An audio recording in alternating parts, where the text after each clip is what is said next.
Socialism is a sacred cause for realizing the demands and desire of the masses of the people for independence. It is a revolutionary cause that advances amid a fierce struggle against imperialism and all other counter revolutionary forces. Kim Jong Un, Supreme Leader of North Korea. I am convinced that the path to a new, better, and possible world is not capitalism. The path is socialism. Hugo Chavez, former president of Venezuela. To me, what socialism means is to guarantee a basic level of dignity. It's asserting the value of saying that the America we want and the America that we are proud of is one in which all children can access a dignified education. It's one in which no person is too poor to have the medicines they need to live. Alexandria Ocasio Cortez.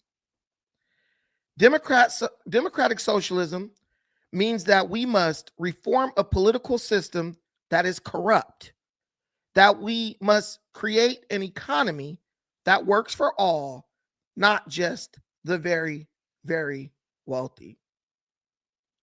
Bernie Sanders.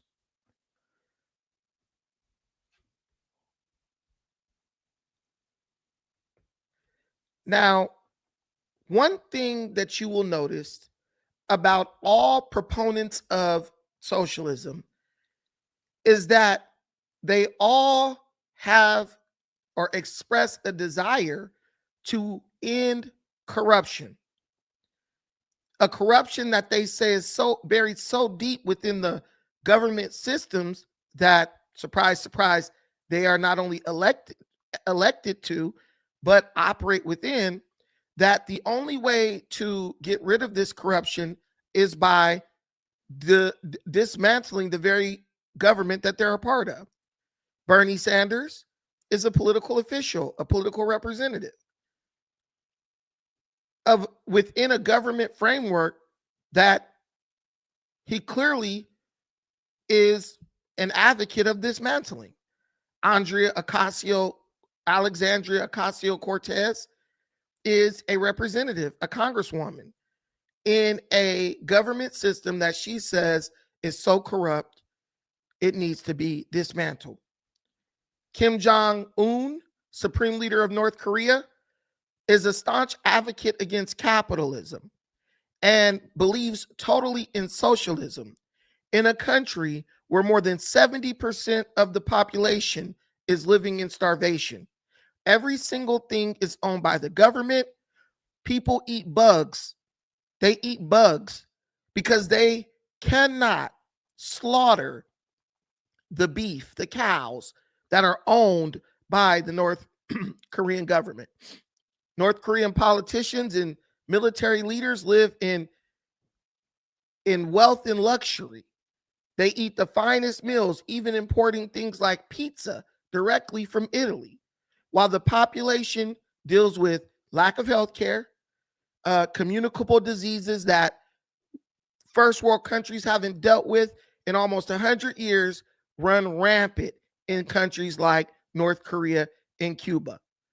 There is a lady, Yeonmi Park, who is an escapee of North Korea, who had to escape into China just to get away from the horrific life that she was living in North Korea. Yeonmi Park talks about going into the hills to hunt for bugs to eat due to famine and starvation that was imposed by the government's refusal to allow its citizens to partake in the cattle that the government owned. And if you were overcome by hunger and you lost all mental guardrails, you killed one of these cattle, your sentence for that would be death. Yaomi Park talks about having her appendix removed with no anesthesia because the hospitals just don't have anesthesia, and believing that she would either contract an incurable disease or a deadly infection because the doctors in North Korea, the surgeons, if you can call them that, are forced to use the same needle time after time on several hundreds of patients because they simply don't have the equipment. They don't have the money and they don't have the government support. But guess what? Healthcare is free in North Korea. The same woman goes on to detail that while recuperating in the hospital, she was so hungry that she considered eating one of the many rodents that had infested the hospital to feed on the dead bodies of people who died from infection and surgical malpractice in a country where the medical system has no regulation. But the other patients warned her that if she were to eat one of those rats, there's a good chance that she might die because the rats were infested with rabies and all types of diseases that many of us in the first world countries don't even know exist. That's socialism.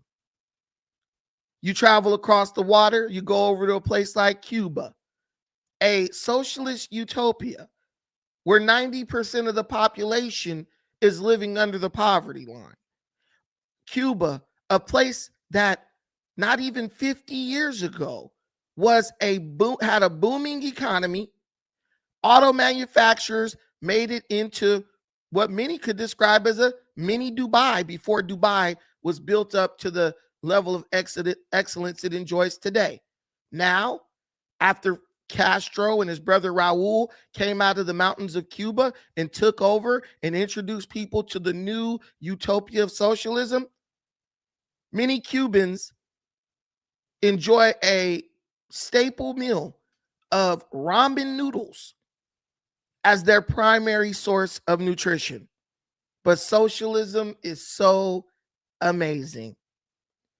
These are the things that I think about when I hear politicians within major cities speak of how they will usher in a new progressive era of democratic socialism to save the failing major cities of America.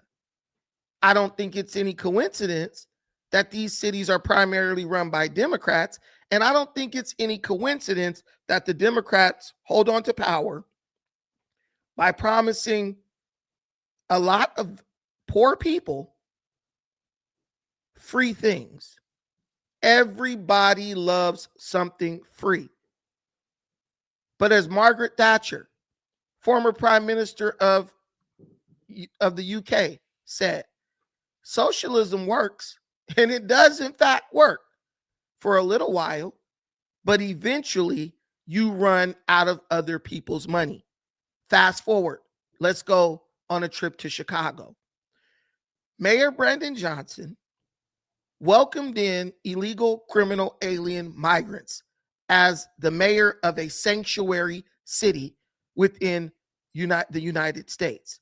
A sanctuary city and a sanctuary state are states and cities where the ruling government have violated federal law and stand in staunch opposition to the federal laws and the federal government by creating a safe haven for those that would see themselves become criminals by illegally crossing the border of the United States of America in search of a better life. To stand in solidarity with his illegal compadres, Brandon Johnson took billions of Chicagoan taxpayer dollars, law-abiding citizens.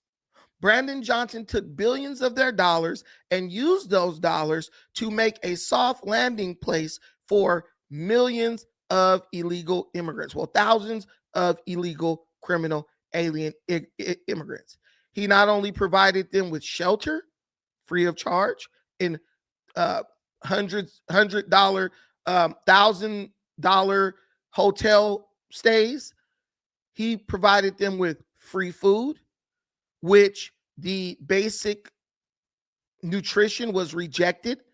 And the illegal criminal alien migrants said that they had such refined palates that the standard level of nutrition in the United States of America was no good for them, and demanded that they be given luxury food items. In response to this, the state of Illinois created a system where illegal criminal alien migrants could enjoy SNAP benefits, EBT, electronic benefits transfer, whatever you want to call it, all on the American taxpayer dime. As this system was totally unsustainable, it saw the city of Chicago enter into insurmountable debt to the tune of what some say upwards of $2 to $3 billion. So now Brandon Johnson, the socialist mayor who refuses to allow you to call an illegal criminal alien migrant an illegal criminal alien migrant because it feels like back when people called black folks slaves, he is now scrambling to find a way to get the city out of debt. And to get the city out of debt, Brandon Johnson has done the unthinkable for anyone who is even remotely familiar with how money works. He has proposed a $16.7 billion budget that he believes he can sustain by what? Increasing taxes. Brandon Johnson is not only proposing a head tax on major corporations, which would see them pay $21 in taxes for every employee that they employ every single month, but he is also playing around with the idea of things like a social media tax, a cloud use tax, and many other draconian draconian style taxes, limited but not, including but not limited to something he said he would never do, which was raise property taxes. But imagine the surprise of the Chicagoan taxpayers and homeowners when they opened their yearly property tax bills and saw property taxes that have been increased in excess of $1,000. The socialist who said that he would force corporations to pay their fair share in just his little time in office has already overseen the raising of property taxes for regular middle class homeowners and workers. Surprise, surprise. Welcome to your Chicago socialist utopia. But the citizens of Chicago are not laying down and just taking the hit. They have, for weeks and months now, shown up to the council meetings in Chicago to let Brandon the Bum Johnson, as I am naming him, know that they are not going to accept his tax and spend policies. I had a friend today tell me, Brandon, why is Donald Trump putting Linda McMahon, a businesswoman, in charge of the Department of Education? She doesn't have any teaching experience. Well, when you look at the fact that Brandon Johnson is not only an educator, but someone who was an employee of the teachers union for decades, you understand exactly why Donald Trump put a businesswoman and not an educator in charge of the Department of Education. Because teachers teach. But in 2025, education has become a business because that is the way the teachers unions wanted it. If you're going to run a business, you need someone who understands how to run a business void of emotion, based on dollars and cents. And if you need an example of what happens, the potential disaster when that's not the case, Just look at Chicago. You put a teacher, an educator in charge, and now you're in insurmountable debt. And his way to get out of the debt is to continue to tax the middle class. The very thing he said he was not going to do. Let me play you a clip of the citizens of Chicago. In this particular clip, the African-American citizens of Chicago, making it very clear that they are ready to put hands and feet on not only Mayor Brandon Johnson, but on illegal immigrants, if need be, if something is not done about these tax and spend draconian policies. Let's tap in. Well. Chicago have another problem here, a budget problem, crime problem, a mayor's problem, city council problem, a Democratic problem. This is where the problem is. Now, you over here defending these illegal aliens like they're your children, and they probably are, because if you are a Haitian mayor, then we need to check your immigrant status for deportation. So my thing is, when you have these Hispanic aldermen to go from Bridgeview, they don't live in Bridgeview. 73% of the residents of Bridgeview are Black. What are these Hispanic aldermen doing there protesting? Well, I don't know. Maybe they are the Hispanic Triple K. So my question is, who's the grand wizard of the Triple Ks right there? Now, I got something to say.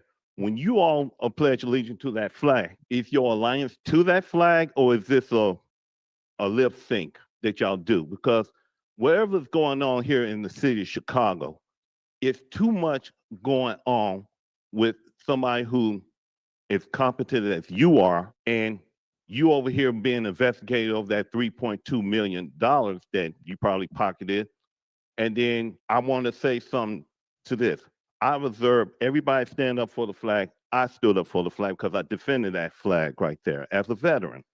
But I observed two Hispanic personnel behind me who went that way, who did not stand up for the flag. But when you stand up for prayer and then pray for the LGBTQ, they stood up. No problem for that. And I would like to address something to Alderman Martin. When that lady got arrested for ICE, she had a warrant. You guys know the Constitution, but you don't respect the Constitution. So where is the honor? And if I was you, I'll take the Honorable Mayor Brandon Johnson out, because there's no honor in you. As far as these illegal aliens, they only have but two more rights. They have the right to remain silent, or they have the right to remain dead. It don't make me no difference no more. Because if you want violence here in the city, because you the one who say a civil war, and then you run to the United Nations, talking about an investigation for human rights because of Donald Trump. You need to be investigating for human rights here in the city of Chicago, Brandon Johnson. And one more thing, when Trump get rid of these aliens, I'm going to say, hit the road, Jack. Don't you come back no more, or ice, baby. I don't understand why. I know why. You from Elgin. You graduated from Evanston. So that's why you don't know. You've been a clown. From one non-goofy to a goofy, the $21 hair tax ain't gonna work in this city. A Black man with a Black wife and 3 Black kids and LGBT. You got 2 Black ladies over there, Black man, who just told you got a Black man right here who just told you their properties are being taken. Black people properties are being taken by your guy, Obama. What you really about as a Black man? Come over there and defend me. Stand up for the fact that you know that the city and the county is trying to illegally take my property and other Black people's property. You over here defending these illegal aliens like they're your children. And they probably are, because if you are a Haitian mayor, then we need to check your immigrant status for deportation. He is not governing to all Chicagoans. He is governing more to the benefit of a subset of constituents. and he's doing so in a very ideologically driven way. At this point, I think Chicago is. Okay, so you have the citizens of Chicago up in arms. I mean, it sounds to me like they are ready to go to war with Brandon Johnson. And you have even other representatives within Chicago, like this gentleman right here, Joe Ferguson. He's the president of the Civics Federation, and he ain't even black, but he's making it very clear that Brandon Johnson, his policies and the things that he's trying to institute are not driven based by what is best for the people of Chicago. His policies and the things he is trying to implement are driven by ideology. That means something that someone believes at their core, like religion is an ideology. If you believe Jesus is king and died for your sins, and you rule based on that, the 10 commandments guide you in your leadership. Well, you're leading based on ideology. You're not leading based on what's best for your constituents, because you believe that whatever you believe is what's best for them. And that is what you're going to believe, no matter what the evidence says, no matter what the research says, and no matter what the consequences are. And that's what I see from Brandon Johnson. He's going to see that he's destroying his city economically. The city of Chicago's credit is taking a hit. They've literally, I believe they've lost a credit point, right? Which means that lenders do not believe that they are going to be able to pay back their debt. But it doesn't matter, because as long as Brandon Johnson can continue to say, well, when are the rich going to pay their fair share? Well, how long have you been mayor and you haven't convinced the rich to pay their fair share yet?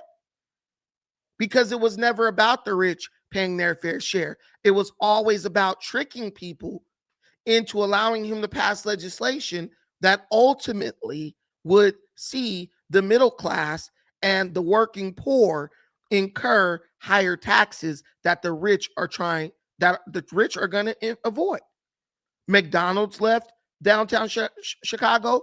Walmart has left Chicago, and many other businesses have left Chicago. So the city is quickly running out of rich people to tax. So if they can't tax you, they still have to find a way to make good on this debt. They still have to build the socialist utopia. But just like in failed socialist utopias, communist utopias throughout history, once the rich use their money to do what they are capable of doing, which is to leave, the only people that are left to become the slaves of socialism are the poor. No one is going to sit by and let you rob them for everything they have under the guise of, we got to take care of everybody, and everybody has a right to dignity, and everybody has a right to this and that. Yeah, everybody got a right to kick somebody in the nuts, but that doesn't mean they should do it. Let's keep going with this. Of a subset of constituents, and he's doing so in a very ideologically driven way. At this point, I think Chicago is done pretending. They are getting tired of Mayor Brandon Johnson. Because you're not really about that life, black man. See, it ain't about that. See, you a communist, you foreigners, and you a foreigner. And see, you communists and socialists think that we're going to allow you to come in Chicago. Some key Chicago City Council members are urging Mayor Brandon Johnson to slow down on his $16.7 billion budget proposal that raises a host of taxes. Political reporter Paris Schutz is in studio with me this morning, and he explains. Yeah, Natalie, by all accounts, the mayor's pulling out all the stops to secure the 26 votes needed for his budget, and he wants to secure them fast. Now, this is the mayor is additionally floating $1.3 billion in borrowing for infrastructure spending. A lot of that would go to alders to use for their desired projects in their wards. One alderman, David Moore, says the mayor is going to use TIF funding for a long sought after Park District field house in his ward. So an example of the wheeling and the dealing to possibly secure those budget votes. But a key alderperson, Pat Dowell, who is Mayor Johnson's selection to lead the Finance Committee. She is saying, slow down. City has until the end of the year to approve a budget, so why fast track it? The sources tell me they believe the mayor is angling for a vote next week, perhaps as early as Monday. Dowell is opposed to the employee head tax, which would charge companies with more than 100 employees $21 per employee per month. There are other controversial taxes, including a cloud computing tax and a first-of-its-kind social media tax. A Second Ward Alderman Brian Hopkins is questioning the timing, as folks will be hearing about these higher taxes just as their second installment Cook County property tax bills arrive in the mail. But that's going to create the kind of atmosphere that will make it difficult for this mayor to pass a budget that doesn't include any cuts and efficiencies. People will open their tax bill and they'll get angry and they'll call their elected official and they'll say, what's going on here? Why did my bills go up? They don't want to hear that elected official say, well, you know, we're going to tax you even more this year, but don't worry about it. That's a very hard sell in an anti-tax environment like we're faced with right now. So right now, hearings are underway at City Council, as they have been all week. And again, the mayor possibly angling for a vote on this next week. These other older people, Natalie, saying, whoa, let's slow down. Let's look at more cuts. Let's look at more efficiencies. And let's think twice about that proposed employee head tax. Budget, which has already generated pushback from alders, now enters a new phase of scrutiny. Some city council members say a consultant's report deserves a good hard look that should delay a vote on the budget that is set for next week. Mayor Brandon Johnson refusing to do any budget backpedaling despite a report from the professional services firm EY, formerly Ernst & Young, that suggests the city could find millions more in efficiencies in next year's budget. We put forth this investment that some had some trepidation around, which, sure, I mean, I get that. But we've already demonstrated that we're willing to implement the very ideas that came from this report. But the president of the Civic Federation says the mayor is missing out on many more opportunities for savings by not implementing more of the ideas contained in the 101-page report.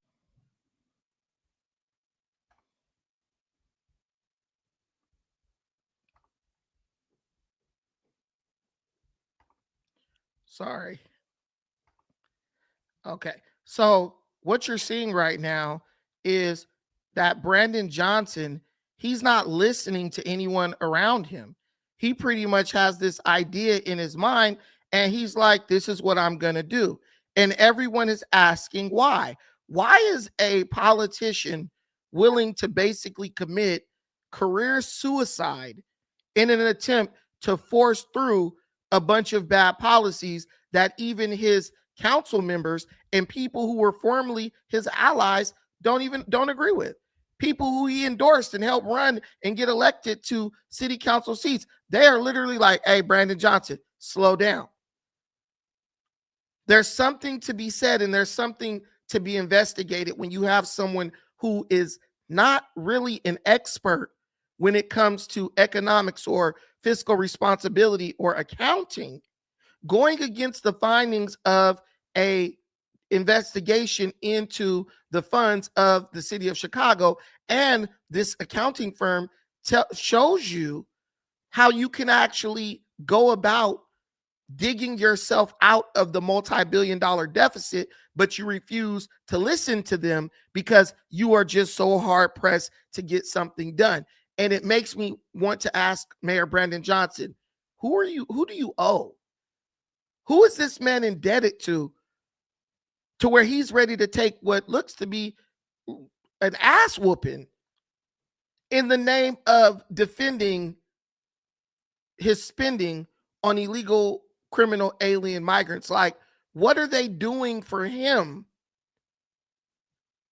that has gained his eternal loyalty, even at the expense of his own political career? And I don't think Brandon Johnson will have an answer for that. My boy Sticks and Stones, boom, here's a super chat. Thank you.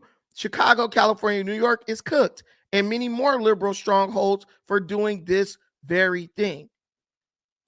Thank you for that, and you're right. And what I don't understand is, why is it so hard for these people to just say, you know what, let's just do the right thing for the people who elected us. Let's just do the right thing for the people who voted for us and donated to our campaigns.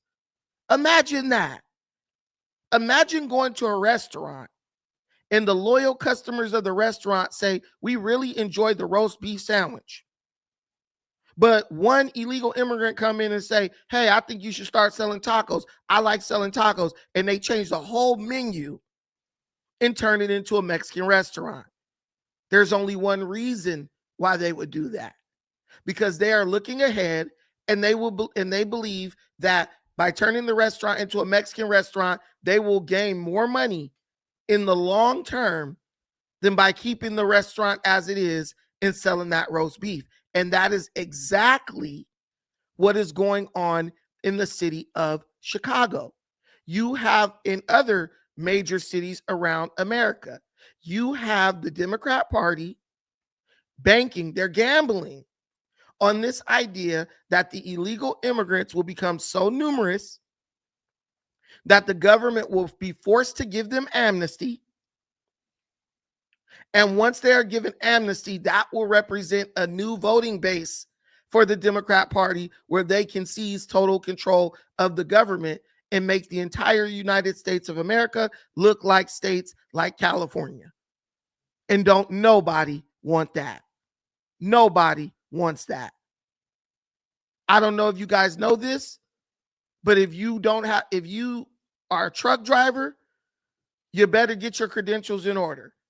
If you were thinking about getting a CDL, you better go get it.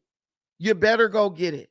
Because California just took 12,000 illegal immigrants who had CDLs and were operating 18-wheelers off of the road. And the country is looking at taking another 17,000 illegal criminal alien migrants who are holding CDLs off of the road. So there's about to be a lot of jobs for anybody who knows how to drive a truck. That's me giving you some game early.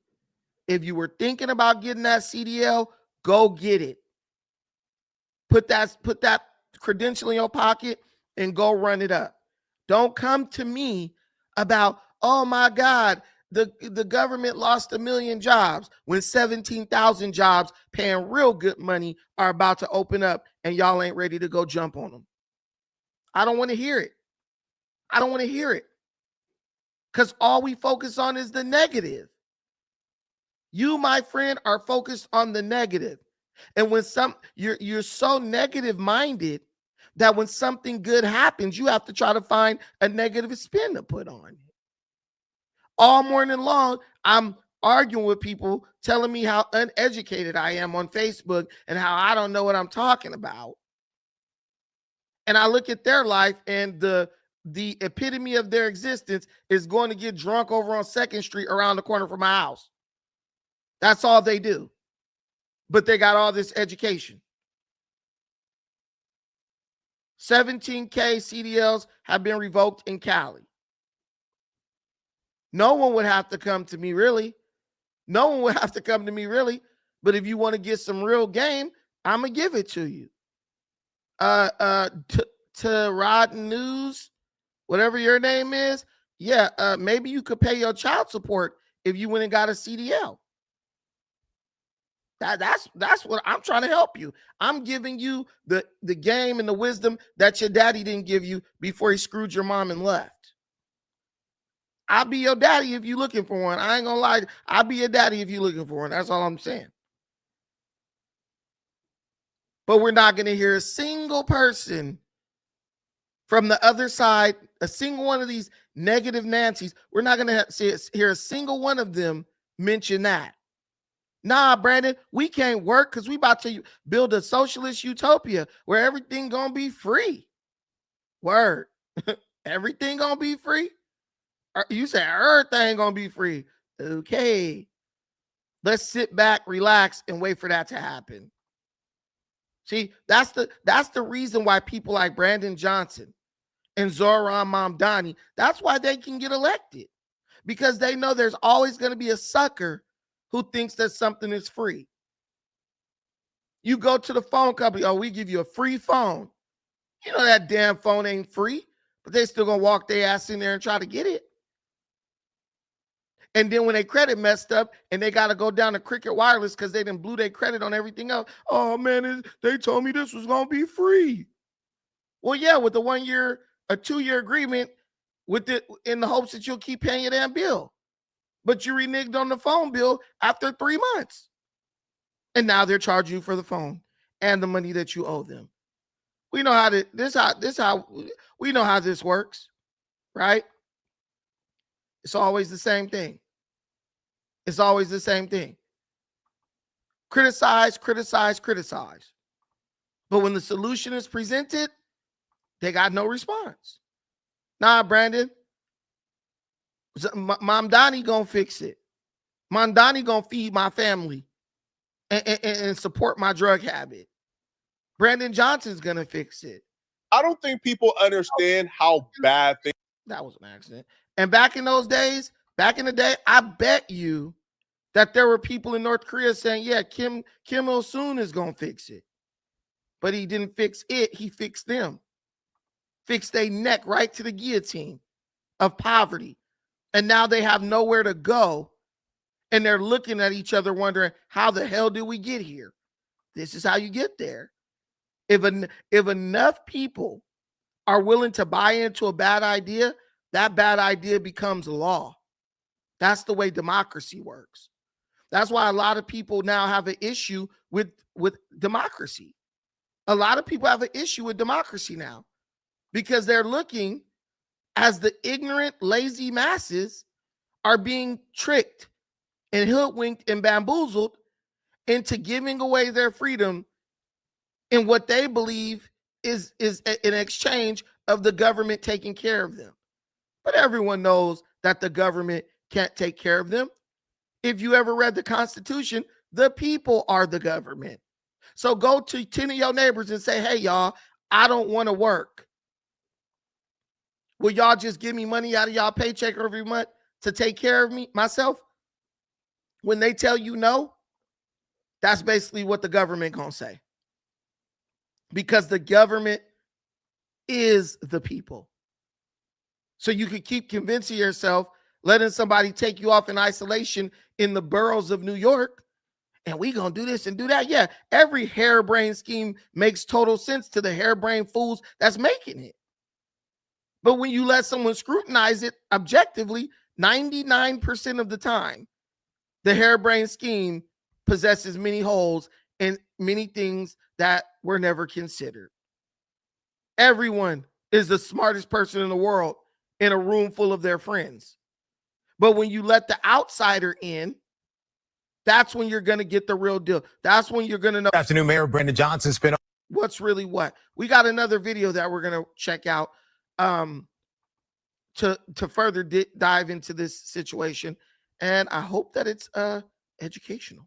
Good afternoon, Mayor Brandon Johnson spent over 3 minutes defending his 2026 budget plan. Even though there's a warning, it could lead to the city's credit being downgraded. Tia's back to explain why the mayor says the rich should pay more. Tia. That's exactly what he said. And he was very candid about what he had to say. Earlier this year, Chicago's credit rating was knocked down a notch, a signal to investors that the city may struggle to meet its financial obligations. The mayor says that's exactly why he's pushing for new progressive revenue sources and says financial problems already existed well before he took office.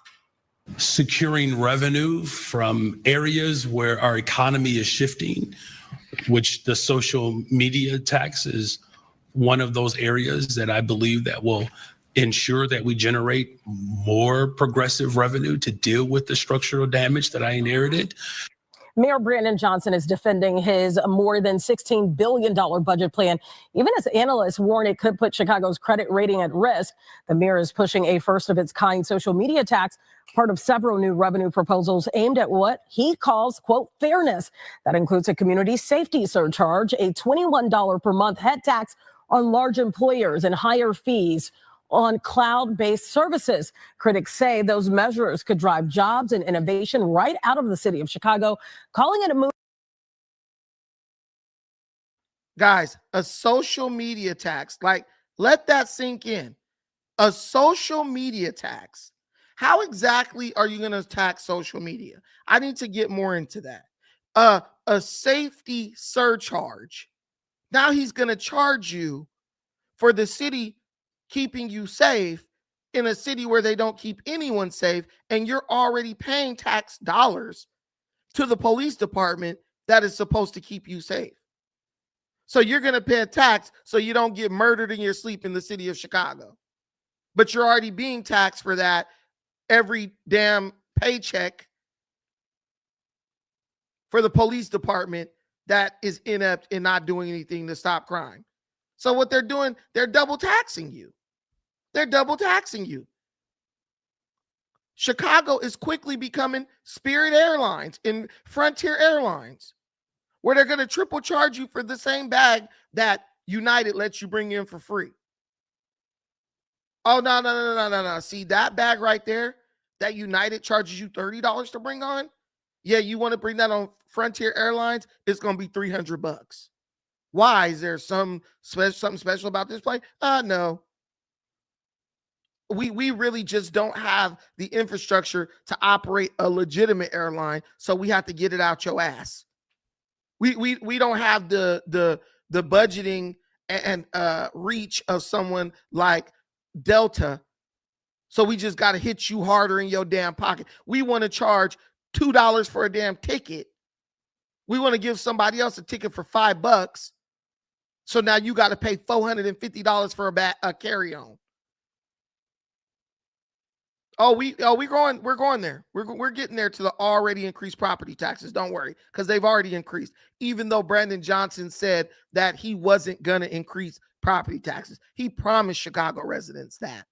But just like every other socialist, he's a damn liar. He's a damn liar. And this is why I do these shows, not because they're incredibly lucrative, seeing as by my one contribution, but because we're warning you. We're warning you. Your 18-year-old daughter is telling you, Mom, socialism, and you're dumb, so you're listening to it, right? But you're not realizing socialism is already at work. The very things they told you that they weren't going to do, they're already doing them. How these people are able to continue to convince people while their policies are already failing in real time is beyond me. That's why I say the only people who will vote for this stuff are people who just never owned anything or just don't care about ever owning anything. Because I'm going to tell you the end game of all this as soon as we finish this video. That could make the city less competitive.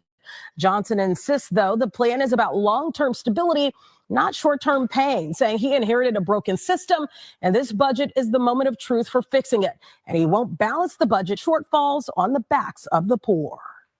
You're asking me to go before city council and defend the very people that have made an enormous amount of revenue over the course of decades off the backs of working and poor people.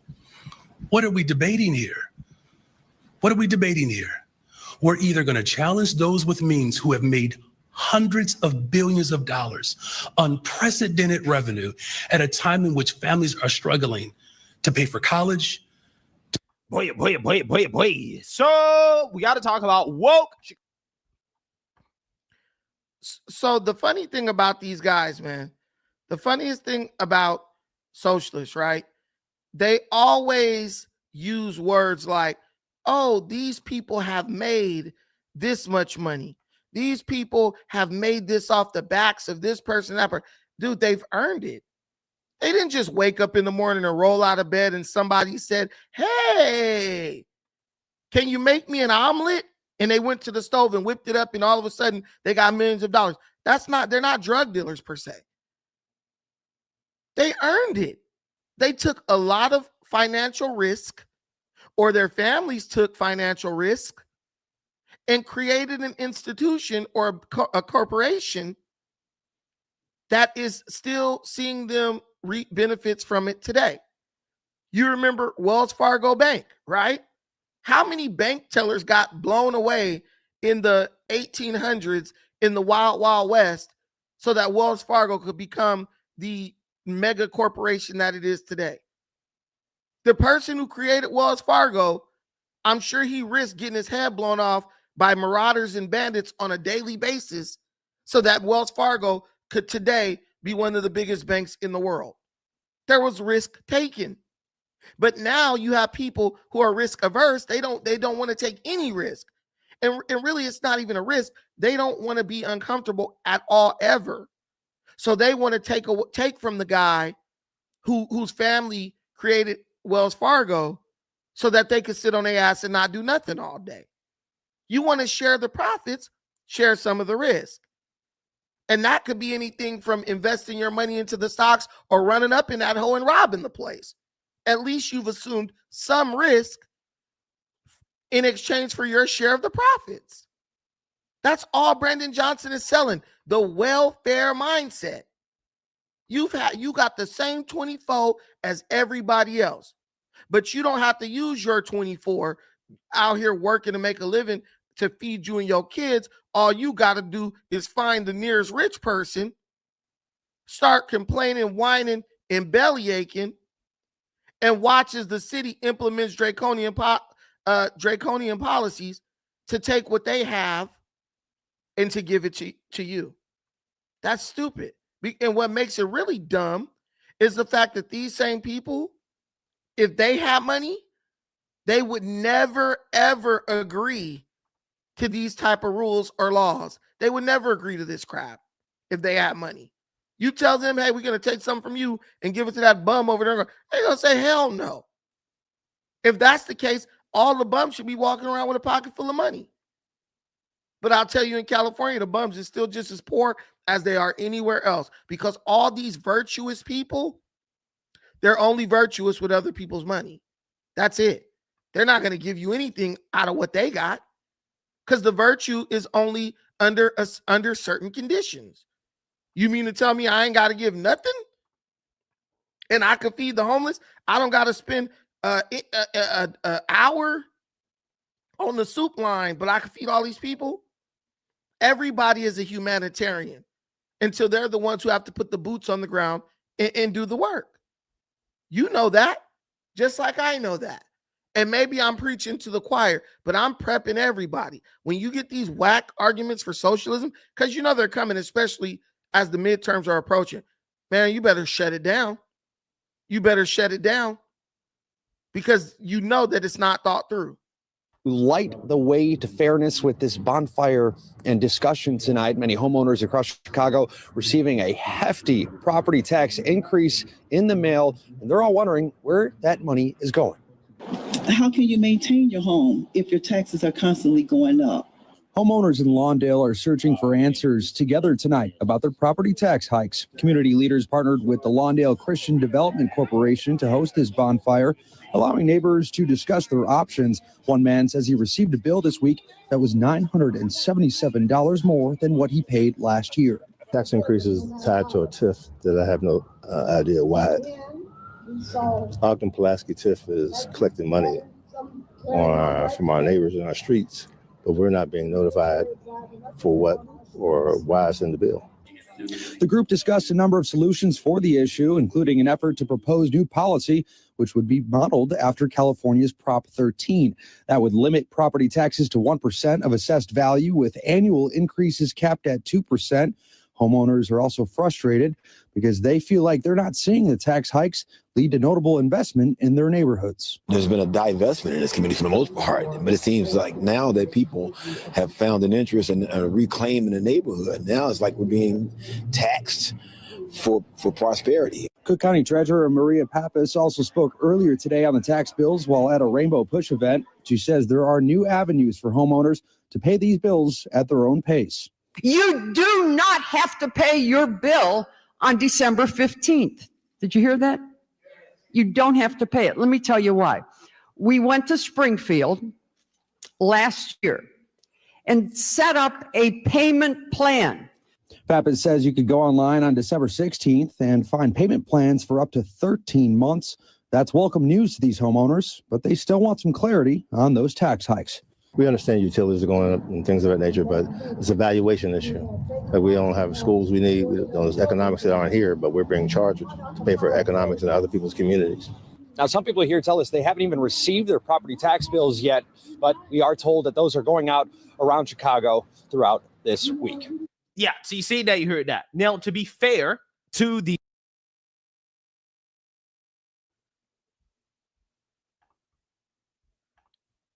I'm not being fair to anybody. Why are you being taxed more in the city of Chicago? Why are your homeowner property taxes being increased so that they can take that money and send it to other communities? And we all know what they mean when they say other communities. They're sending it to the communities where the illegal, criminal, alien immigrants are, because they're still there. ICE didn't remove them all, but Chicago has to figure out how they're going to keep these immigrants fed and housed without them being able to go out to work and get money, because ICE is roaming the streets of Chicago. That's what's going on here. So you, once again, are being, your pockets are being destroyed, wrecked, so that they can keep an unwelcomed group of people in this country. And the whole purpose of this is the whole point of this is that maybe in the future it will all pay off by creating a new voter base, right? It just makes no sense. It makes no sense to me. I know it makes no sense to you, but what are we going to do about it? Are we gonna call it out? Are we going to sit up trying to find ways to forget it? So when some idiot jumps up in front of a camera like Amazing Lucas or somebody, oh yeah, he makes a good point. They don't make any good points. These are just the things they just refuse to discuss. And all you got to do is look at the people around Brandon Johnson, the only people who actually agree with the nonsense that he's spewing, and it'll tell you everything you need to know. House to have filed a report on spending on illegal aliens in Chicago with the White House by now. What's happening with that, or what has happened with that? We don't have. Okay, so somebody asked him about a report that was filed about the spending on illegal aliens in the city of Chicago. So Washington is demanding a report from Chicago outlining how much money was spent on illegal aliens in that city, right? Instead of addressing the question about the report that this guy has to submit to Washington coming here soon, right?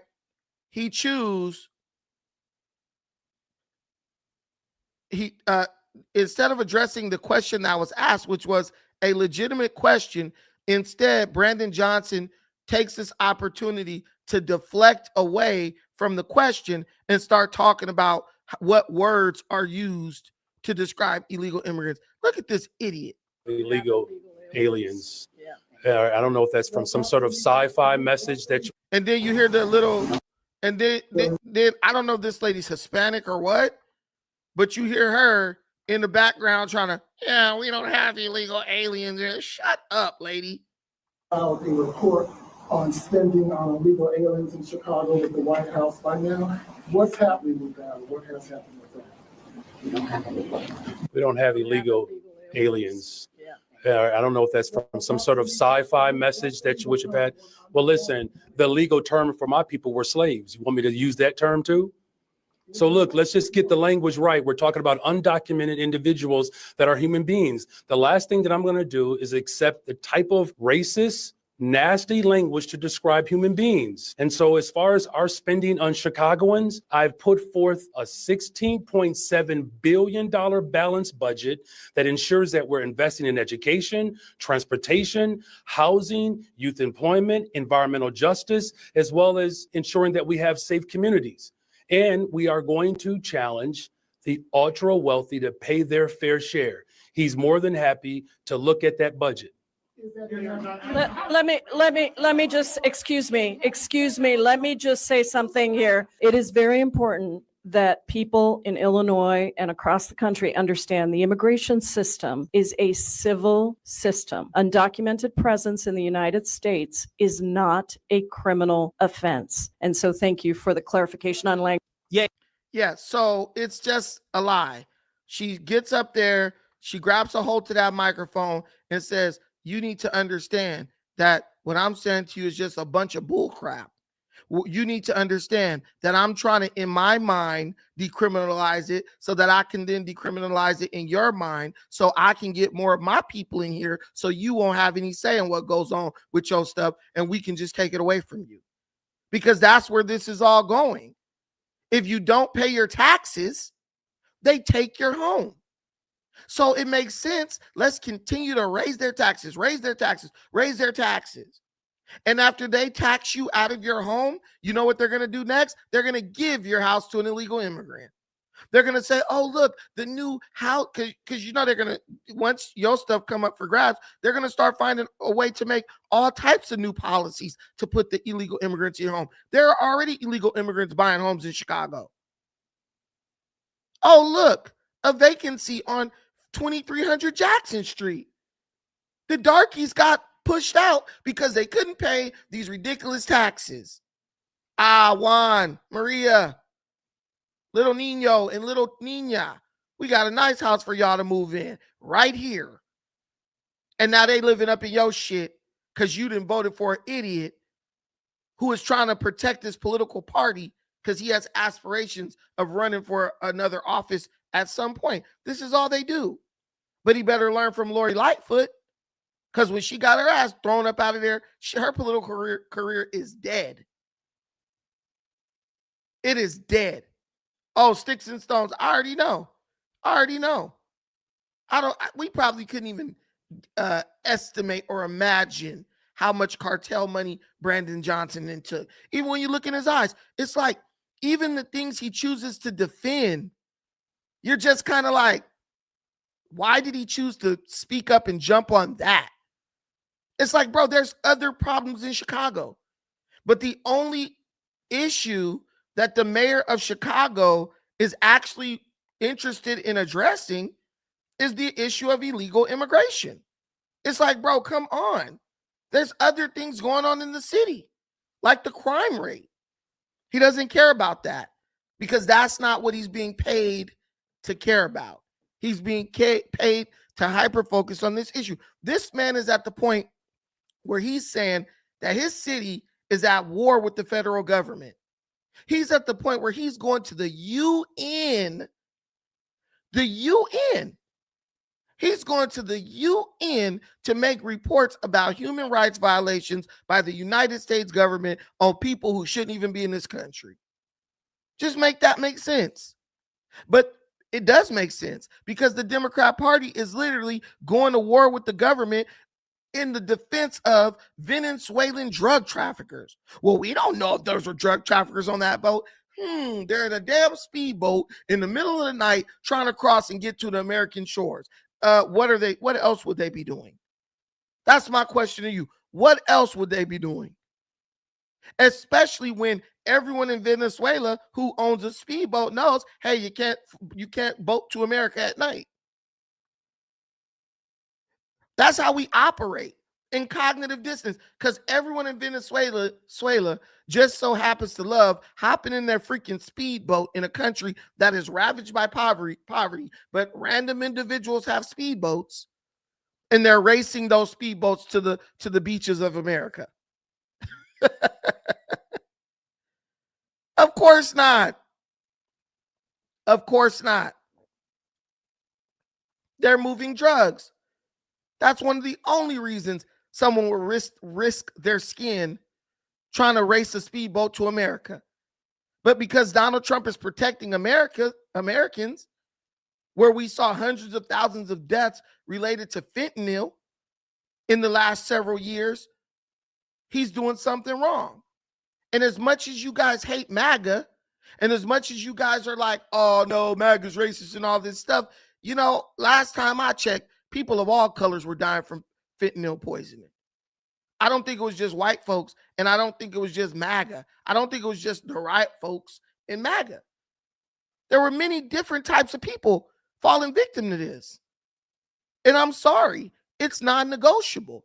If people are bringing things into the country that kill Americans, once we identify where it's coming from, they gotta go. They do they got papers? Because if they have papers, they would come through the legal way. There is nothing good about somebody on a speedboat racing to the shores of America, bro. If there was anything good or positive about what they was doing, they would have either walked across the damn border or they would have caught a plane over here. But we'll play stupid. Because even if it's about protecting Americans, anything Trump does is bad, and anything the Democrat socialists, quote unquote, do is good. Illegal immigration is not a criminal defense. They just lied to you because they think you're stupid. And there's some idiot who's going to come out and say, yeah, man, illegal immigration is not a criminal defense. It's a civil defense. You just regurgitate this nonsense. But this is what we do. This is what we do best. Some new concerns for Chicago's finances. A new warning from a ratings agency has come out. So what they did is they revised Chicago's outlook from stable to negative. Mayor Johnson, though, still defending his more than $16 billion budget. Several aldermen, though, say more cuts are needed. So for more on this and reaction from City Hall, we've got our political reporter, Marianne Ahern. This is quite a move. It's never a good thing to have your rating. No, there's a lot going on there. Yes, aldermen say this outlook downgrade is a warning, and they fear an actual credit downgrade is coming without major changes to the mayor's budget. Underway right now, budget hearings at City Hall, and there has been pushback to the mayor's $21 per employee per month corporate head tax. It is for larger companies. However, the mayor sees the results of the elections on Tuesday, especially in New York City, as proof that voters do approve bold ideas. Several Chicago aldermen disagree, though, with the mayor's assessment. As much attention as we're getting around the corporate head tax, I have to be just brutally honest here. It is absolutely frustrating at a time in which people are crying out desperately for government to respond to the basic fundamentals. And we are in a moment where there are more billionaires. We're close to having a trillionaire, maybe a couple of them. And people are asking about 1/3% to keep people safe. It's getting really... You know what's so funny about these socialists? Every socialist criticism of capitalism is always about somebody else having more money than them, right? Let's rob Peter to pay Paul. And it never works. Peter is rich because Peter produces things, right? Peter is good at allocating capital, right? And Peter took the risk of allocating capital in a way that employed, that gave people jobs, right? That produced goods and services for society. And Greg is 100% right. It's always about, why does he have more than me? But no one ever answers the question. Why does someone who's a doctor have more money than someone who works at KFC? Well, because this person has earned the credentials and went through the training necessary and paid for the training necessary to become a doctor or a surgeon or anesthesiologist. The guy at KFC just had to walk in and fill out an application.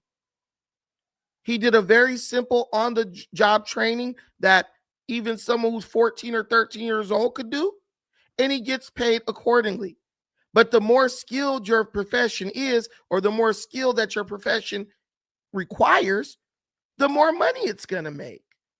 But why is the guy who chose to work hard enough to get up in KFC, why does he then get to go take money from the doctor who has taken the risk, invested in himself? Nobody was taking those tests for him. If you go to an NBA player, I wasn't in the damn gym running laps on the field, running laps when Kobe's ass was becoming great. I wasn't up in the gym shooting buckets when LeBron James was becoming great. LeBron was doing that. He invested the time, and he receives the return on investment. Why is everyone else trying to get the ROI on the investment that somebody else made? If you need help, just say that. And 99% of human beings will be willing to help you. But if your ass is out here able-bodied, able to lift a weed pipe and play the video game and dunk a damn basketball on Sunday at 24 Hour Fitness, you don't need no free nothing. Get your ass to work. And yeah, it might suck and it might be inconvenient. But if you want a more comfortable, less demanding job, well, then you need a job that involves more skill, where you can use your brain more than your back. The recipe, the formula is very simple. It's almost like these people want to let all these immigrants flood the country so that can be their slave class so they can ride off the backs of these people. But the immigrants are hip to it too now. The immigrants are like, hell no, we can get in the country, get citizenship, and get the same welfare benefits as you. So then what's going to happen? We need them to work. Bro, they're not going to work if they don't have to. If they could get the welfare in the SNAP and set up the burrito stand on the corner, they have no reason to go pick your strawberries. They're getting their own money. They have no reason to sit up in your stinky little sanitation factory when they could get their own money. Maria got the SNAP benefits with the $8,000 for the kids. I'm going out buying the economy size carne asada and pollo. We about to go get us some El Guerrero tortillas. Grandma done whipped up the damn salsa and we cracking because we done went down to the little swap meet at Oceanside and got the little grill kit with the propane connection and we good. We don't need to come work for you anymore. We came to your country, used the free shit you gave us so that we could pull money out of this country tax-free. And tell me that's not what they're doing. Who's going around auditing these burrito stands? Nobody. Nobody is auditing these burrito stands. They're literally just like, hey, it is what it is. The police go through, the police used to confiscate the stuff. Now the police go get a free burrito and keep it moving. Gracias. It's a recipe for disaster. It's what I always call the politics of failure, because that is the only place this type of governance is going to lead, straight to the trash can. No one is about to, there's no utopia that's about to be created off of this, because even a utopia has to be built and you got to pay people to build it. But nobody wants to accept that. Everybody wants to just keep deluding themselves that, yeah, some way it's just going to all work out. That's not the way this works at all. And Trump cuts. In Chicago, that is what Chicago is currently facing. Their budget crisis is a crisis based on the fact that Democrats, these leaders, are not good at allocating capital. This is why they're facing a credit downgrade by definition. Frustrating to hear make the billionaires pay their fair share and Trump cuts. Let's get down to the problems we have here. We need to rein in spending. Our city government is much too large. We've known this for years. A majority of aldermen, they've called for a special city council hearing on Monday with the accountants from Ernst & Young present. They did a report that cost $3 million. It offered the city recommendations for streamlining city government. Yeah. So now let's talk about this report, right? Yeah. So they had a company, Ernst & Young. Ernst & Young did a report to help Chicago figure out how to get out of debt, right? Ernst & Young gave a lot of good ideas. This is a professional accounting firm. Do you think Brandon Johnson listened to any of the ideas of Ernst & Young? No, because practical management of finances is not what socialists are about. Socialists are about pie in the sky, Hail Mary ass economic policy, forcing someone under the threat of imprisonment to do something so that they can't make the choice on their own. But they'll call Trump a fascist. They'll call ICE the Gestapo. Yet they're constantly trying to pass laws that force things on you.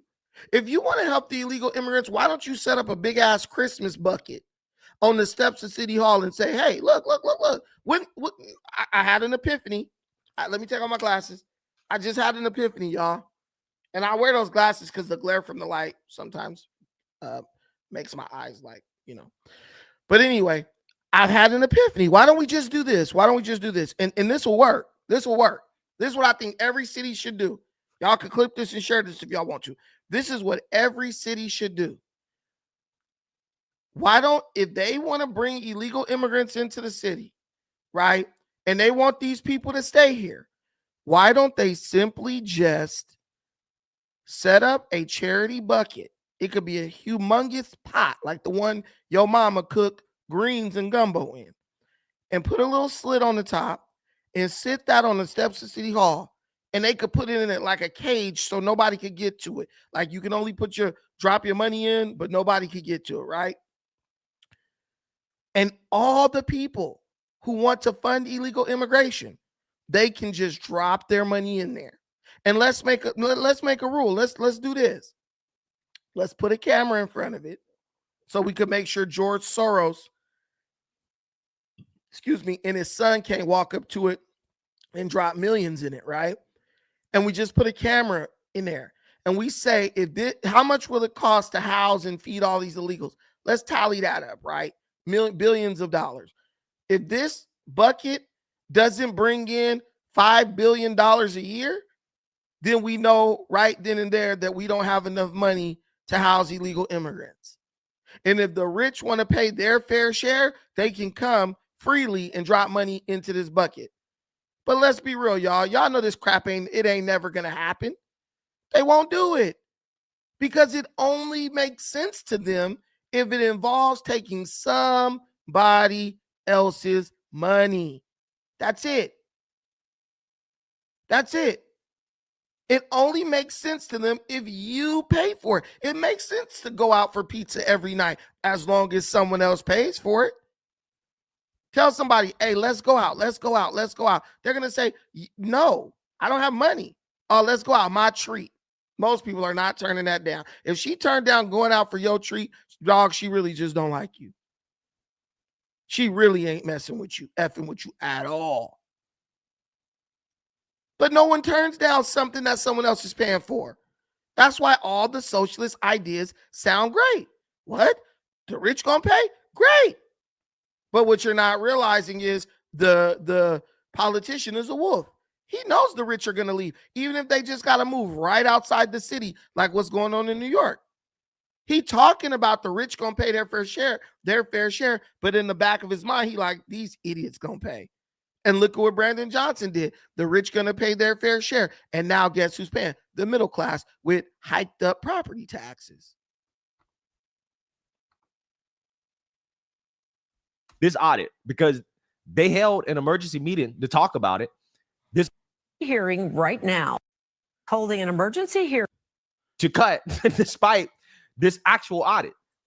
Well, the city council is holding an emergency hearing right now. Political reporter Paris Schutz is live at City Hall. Paris, what's this hearing all about? Yeah, Terrence and Sylvia, city council members are giving the mayor's budget team a grilling on an outside report that the city spent $3 million on to come in and make recommendations on how to save money out of this massive $16.7 billion budget. So Ernst & Young, they did the report. They came up with as much as $1.4 billion in savings. And these alders want to know, well, how come the mayor isn't incorporating the majority of this into his budget that attempts to close a $1.15 billion gap? Now, the mayor said it's just one of many considerations that he has to take in.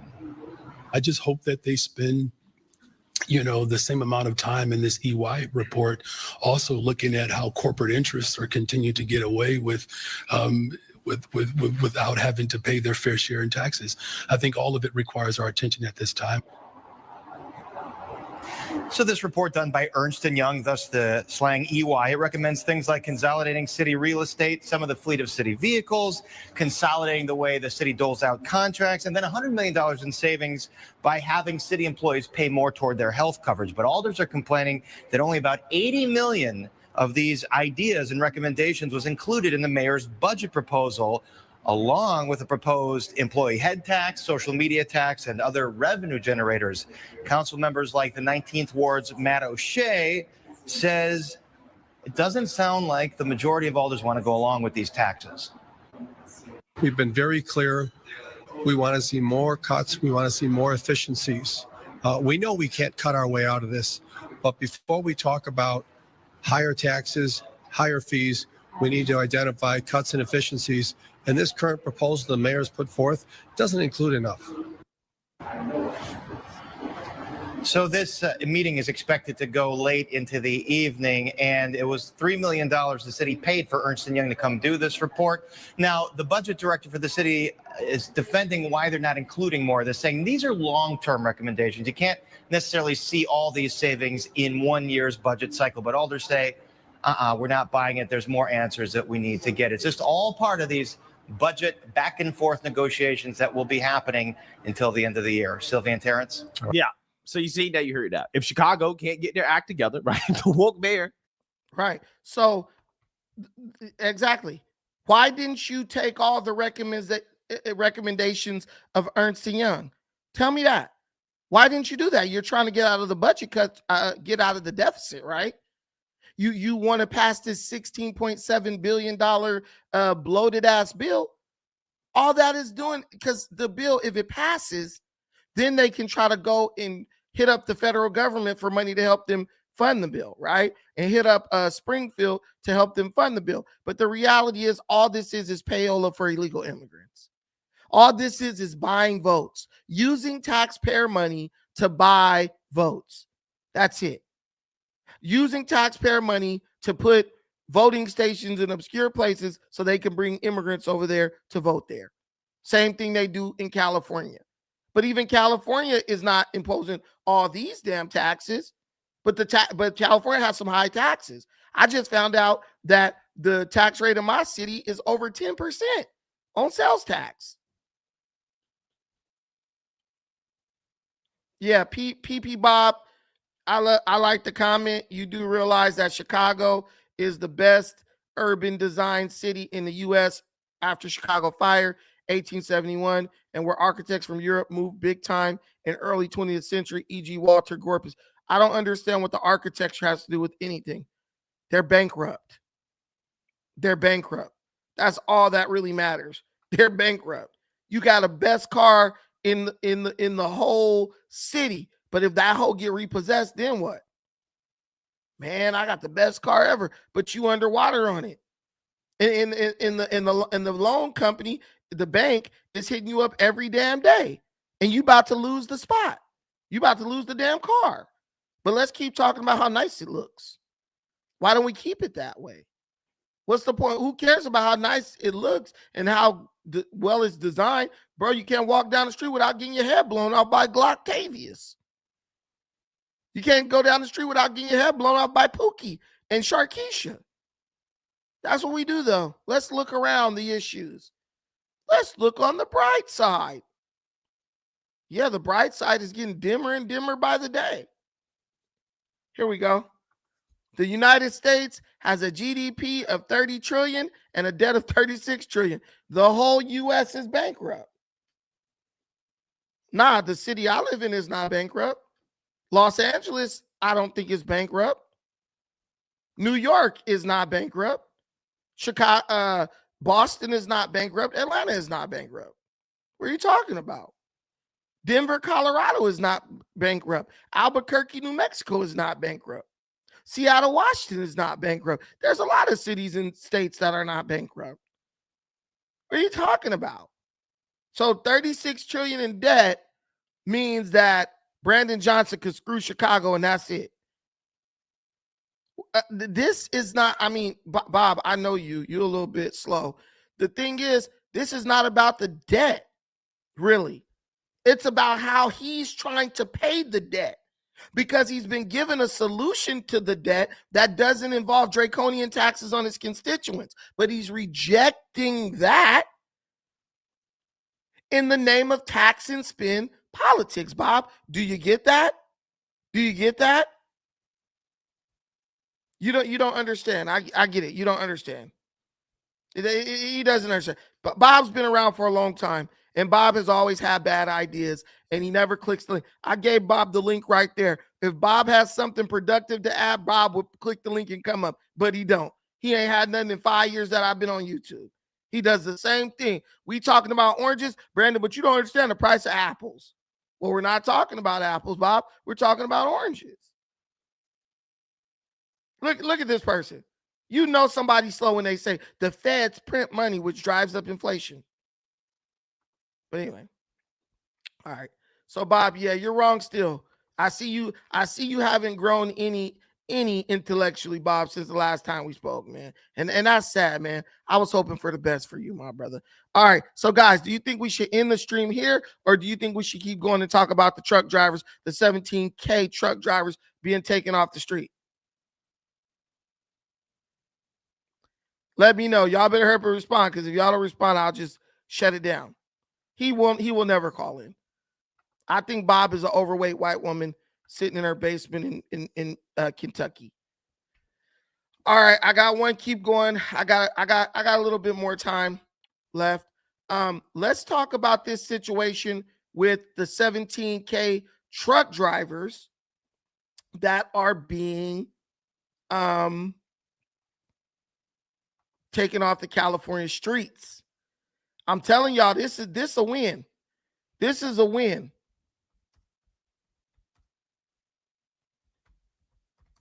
This is a win. Black folks, listen. Y'all talk about everything Trump doing, Trump this, Trump that, Trump's terrible, Trump, a million jobs under Trump, yada, yada, yada. Trump just opened up 17,000 good paying jobs for anybody who want them. You can go put you can go enroll in your CDL right now. And by the time the matriculation process finishes, where you getting these 17,000 people off, right? Because I'm sure they're going to give them like a time limit to do it. You'll be ready, because it take like 3 months, I think, to get your CDL. Go get cracking. And it's beautiful because it's around the holidays, right? So pretty much what's going to happen, what I believe is going to happen is Trump, they're not going to just revoke their stuff today. That's going to take, because that would cause massive supply chain disruption. So it's going to be a process. They're probably going to say, look, by this date, we want this many people off. By this date, we want this many people off. By this date, we want this many people off. So y'all talking about an HB1 visa, but from what I've learned, hell, a truck driver could make way more than a software developer. A truck driver, hey, they go dog. You need to go back. Forget truck. Don't retire. You got 2 more good years in you, my G. You got 2 more good years in you. Go get that good money. If your lady complaining, take her with you. Take the dog with you too. I see you. I see you. But yeah, so it's a huge opportunity. And it's a lot of people just sitting around not really doing much. Welcome back. Now, new this morning, Transportation Secretary Sean Duffy announcing California's Department of Motor Vehicles has admitted to illegally issuing upwards of 17,000 trucker licenses to what DOT officials call dangerous foreign drivers. Duffy wrote this: after weeks of claiming they did nothing wrong, Gavin Newsom and California have been caught red-handed. Now that we've exposed their lies, 17,000 illegally issued trucking licenses are now being revoked. They'll be null and void after 60 days. The Transportation Department is threatening to pull $160 million in federal money from California if all the CDLs are not revoked. Joining me now is DHS Public Assistant Secretary Tricia McLaughlin. Tricia, good to see you. Thanks so much for being here. Give us the reason this is so troubling, these licenses. Maria, this is a huge public safety issue in this country, and this is just the tip of the iceberg. What's happening here is California and other sanctuary states are issuing these big rig driver's license, these commercial driver's license for 18-wheelers to those who are in our country illegally. Oftentimes they can't understand law enforcement. They can't speak the English language. They can't properly follow road signs. We've just saw in the last few weeks multiple Americans being killed by drivers who are driving recklessly using CDLs. This is a huge problem. Secretary Duffy has been a wonderful partner in this, incredibly proactive. And Secretary Noem has also been directing state and local law enforcement partners, including our ICE and CBP officials, to be going out to weigh stations, to truck stops, and making operations to make sure that this is a priority so the American families are safe who are driving on our roads. Why would they issue the licenses in the first place, Tricia?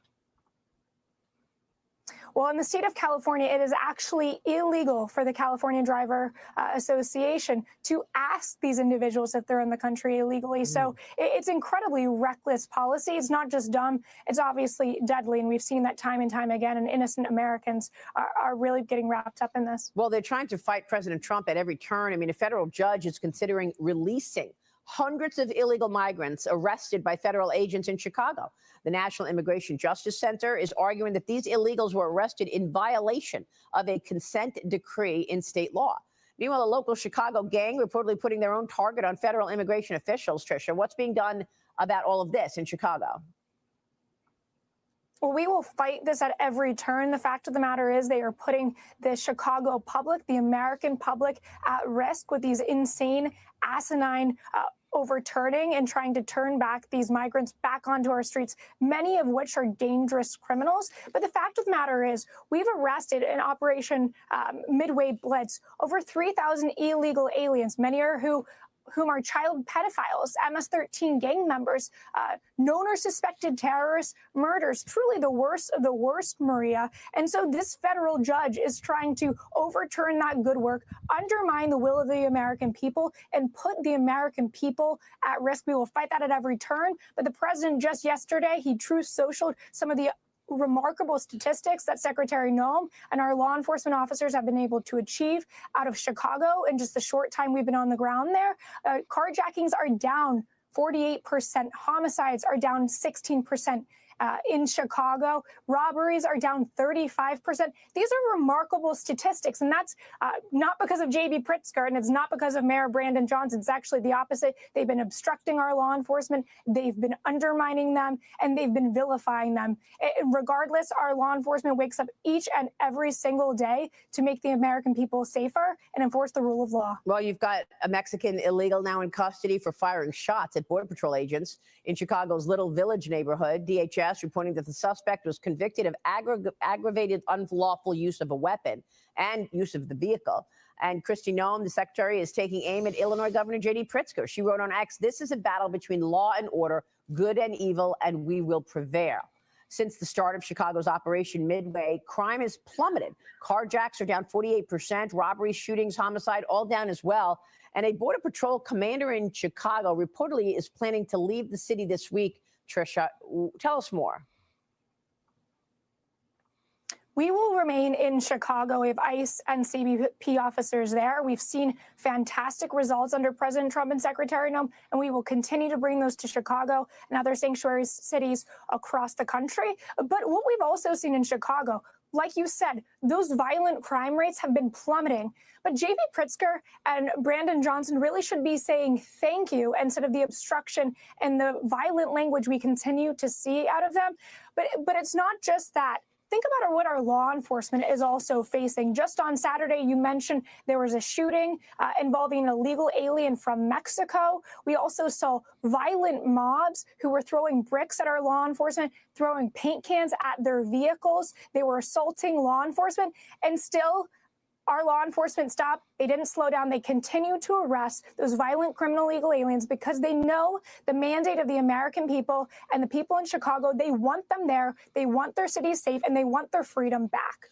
President Trump has talked a lot about ensuring that the criminals are picked up and sent back home. Tricia, what do you want to say to critics who are questioning whether or not ICE has gone beyond that mandate and is arresting people who've done nothing wrong? They may have come into the country illegally, but are trying to work and have an honest life. What do you want to say to those critics? Because the president is also bringing this country back to watching and following the law?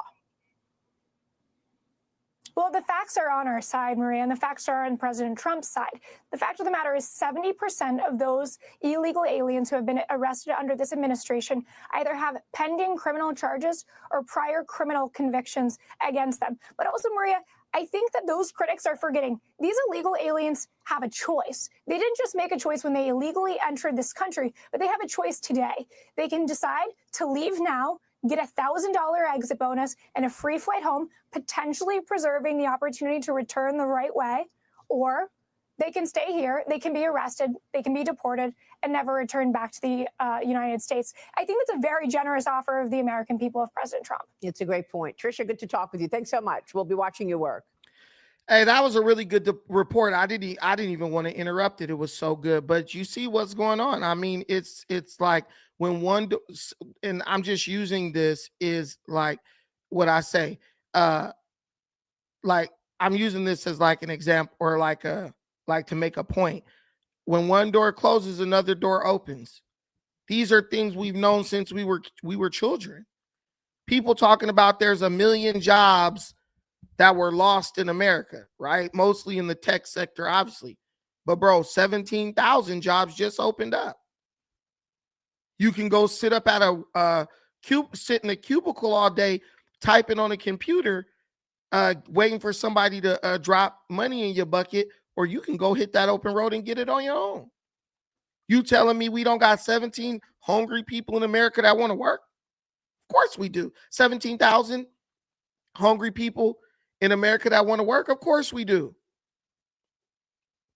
But understand that those people are out looking for work right now.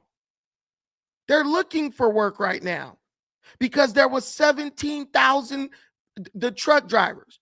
You know, they got these sites, these like, what are they called? These like clipboards, basically, where you can look and see what work is available, right? They have some you could even pay for. There's some that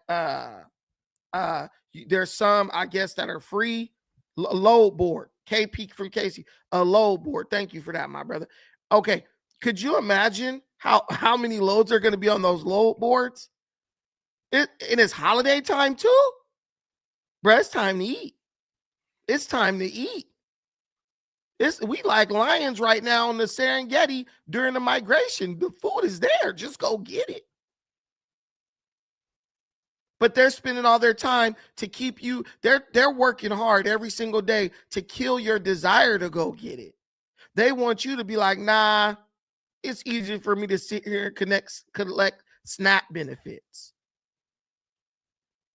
KP from Casey, with illegals running loads that killed the rates for miles. Of course it did. They'll accept crumbs. They will accept crumbs. They will accept crumbs. And I heard many of my friends who are truck drivers talk about it repeatedly. Like, bro, these dudes out here just taking anything.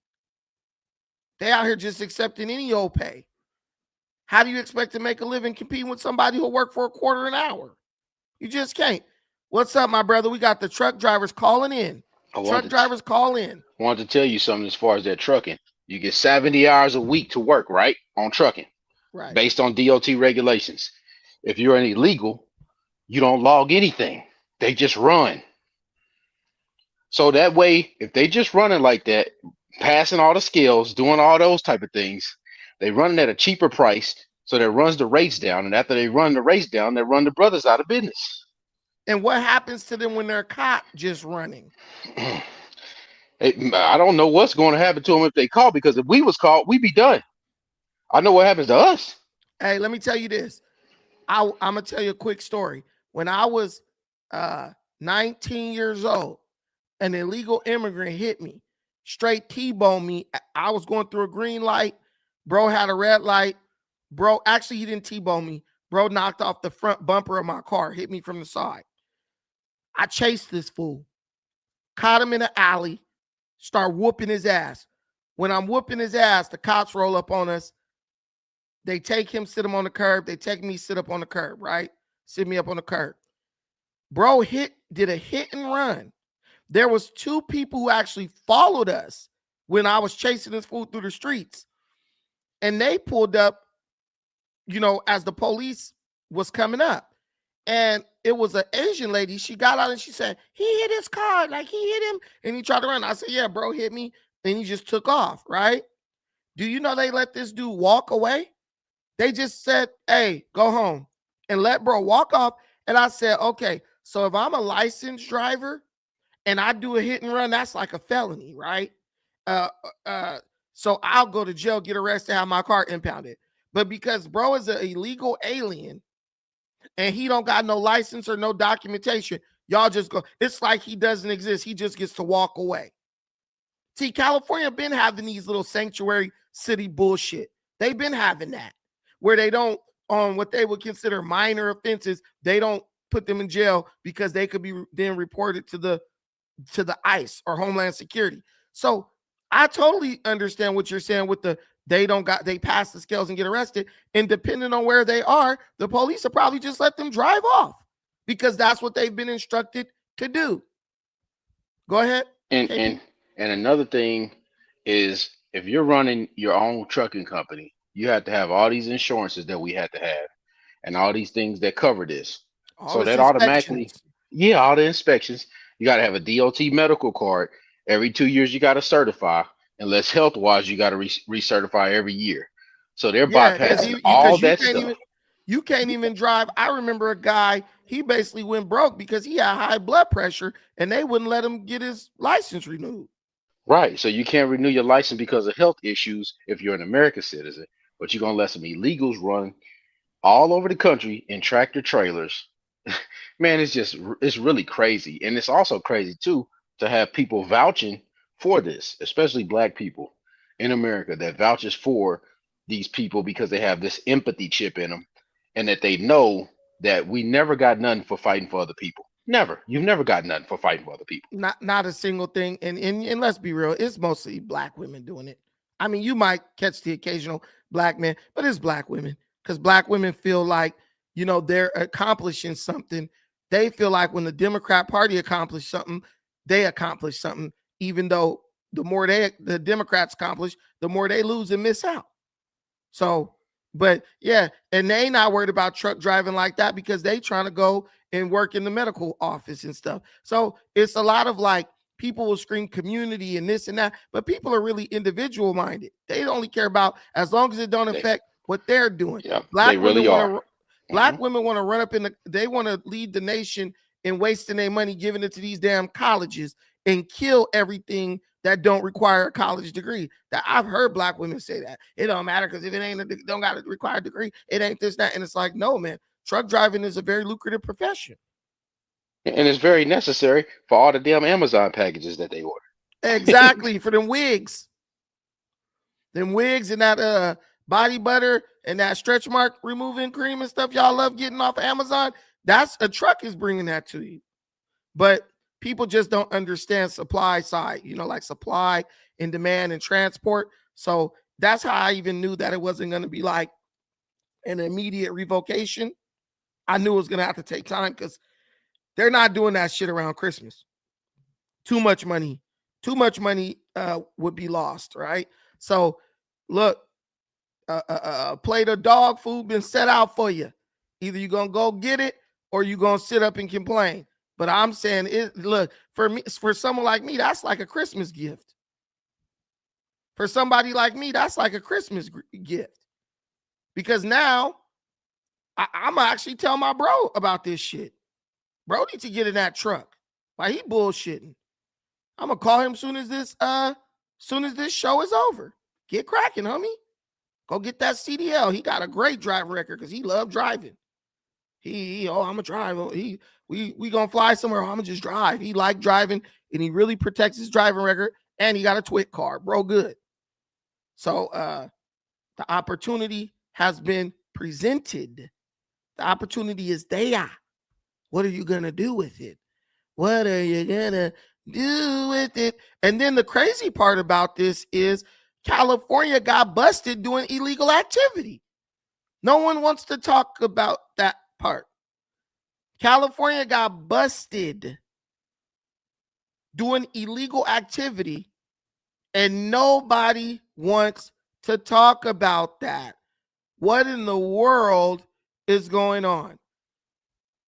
The Democrats School buses and doing illegal stuff, that's par for the course.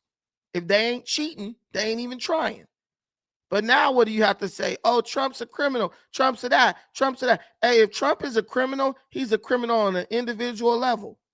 The Democrat Party is committing criminal acts at the governmental level, in every single level of government, whether it's local, federal, state. They're just over here trying to get over as much as they can on the American people. And the worst part is, you're not even breaking the law to help American people. You're breaking the law to help criminal illegal aliens. That's what kills me. You're breaking the law to help illegal alien migrants. So they risk it. Like I said, why would you risk your political future to help a bunch of people who can't even vote for you? Because they are voting for you. This is letting all these illegal immigrants have CDLs. That is purely a ploy to get Hispanic votes. That is it. There is no benefit to that. There's no benefit to that in this state. That's a ploy to get Hispanic votes. Well, today, the driver's licenses for thousands of commercial drivers across the state were revoked. That includes operators of semi-trucks, school buses, and even some construction workers. Transportation Secretary Sean Duffy says this is because they were illegally issued to, quote, dangerous foreign drivers. But the Trump administration and Governor Gavin Newsom's office have different stories about why this happened. NBC4's Alex Brosier joins us live from the Commerce truck stop with those details. Alex. Yeah, today the Department of Transportation put out a statement saying that those 17,000 CDLs were revoked in the state of California because they were illegally issued. But the governor's office quickly responded, saying the Department of Transportation just isn't sharing the truth. Today, truck drivers got back on the road after filling up at the Commerce truck stop. On the same day, U.S. Transportation Secretary Sean Duffy said the California DMV revoked 17,000 commercial driver's licenses in the state because Duffy said the CDLs were illegally issued to, quote, dangerous foreign drivers. This morning, the California DMV asked the governor's office to respond, and Governor Newsom's spokesperson said, quote, once again, the Sean Road Rules Duffy fails to share the truth, spreading easily disproven falsehoods in a sad and desperate attempt to please his dear leader. The governor's office says the impacted drivers are not illegal immigrants and that the licenses were withdrawn due to, quote, inconsistency with California law. The DMV didn't respond when asked for further clarification on what that means. But the news comes 1 month after a semi-truck driver who was in the United States illegally was accused of causing a crash that killed 3 people in Ontario. And it follows the California DMV's announcement in September that the DMV cannot issue or renew CDLs to people who are here legally in the United States but are not permanent residents or citizens. We have definitely seen the impact on our students. Rosie Trujillo is the office manager at the Los Angeles Trucking College. We've had a student here and he had already his license, was working, family man, so he just had to go to the DMV and renew his license. He had a DACA, he went, and when he tried to renew it, he couldn't anymore. They said that they don't accept it unless he has residency or citizenship. And Rosie says most of their students weren't born in the United States. Not a lot of people that have the citizenship or residency want to do this. It's people that come from other countries with DACA, with work permits. They're the ones that really want that change in their lives. And they were the ones coming to get their CDL license. We're just afraid that it's going to impact and affect our business. And we don't want it to. We want to be here for a long time. So the bottom line is the Trump administration.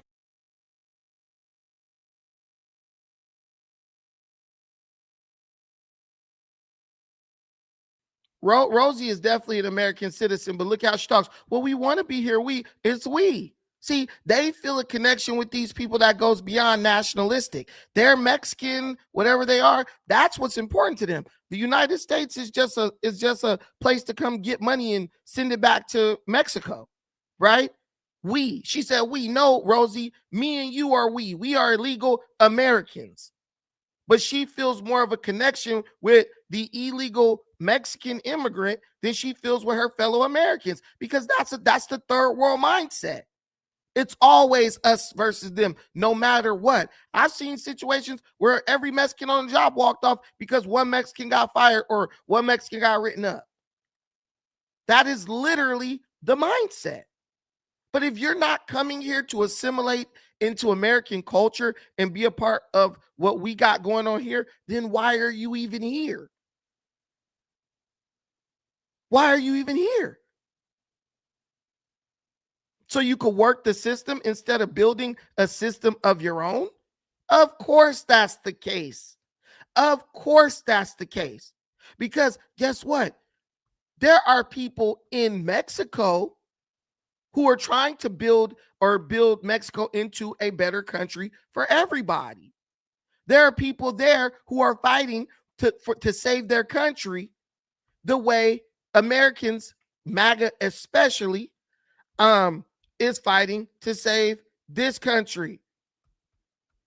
That's why you're seeing reports today that there was a huge protest that broke out in Mexico because there are Mexican people who are getting absolutely sick of the situation in Mexico involving these doggone drug cartels.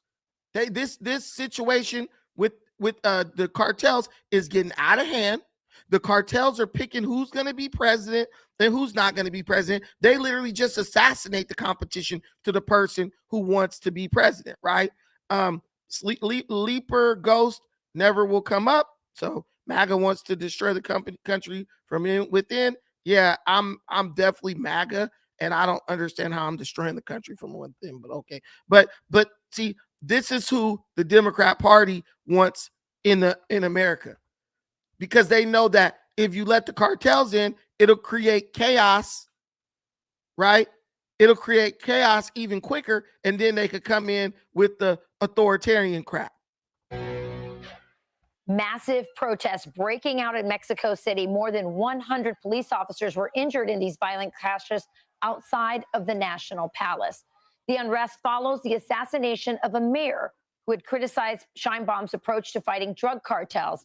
Demonstrators, many of them Gen Z, accused the president of ignoring cartel violence and rejecting U.S. help to combat it.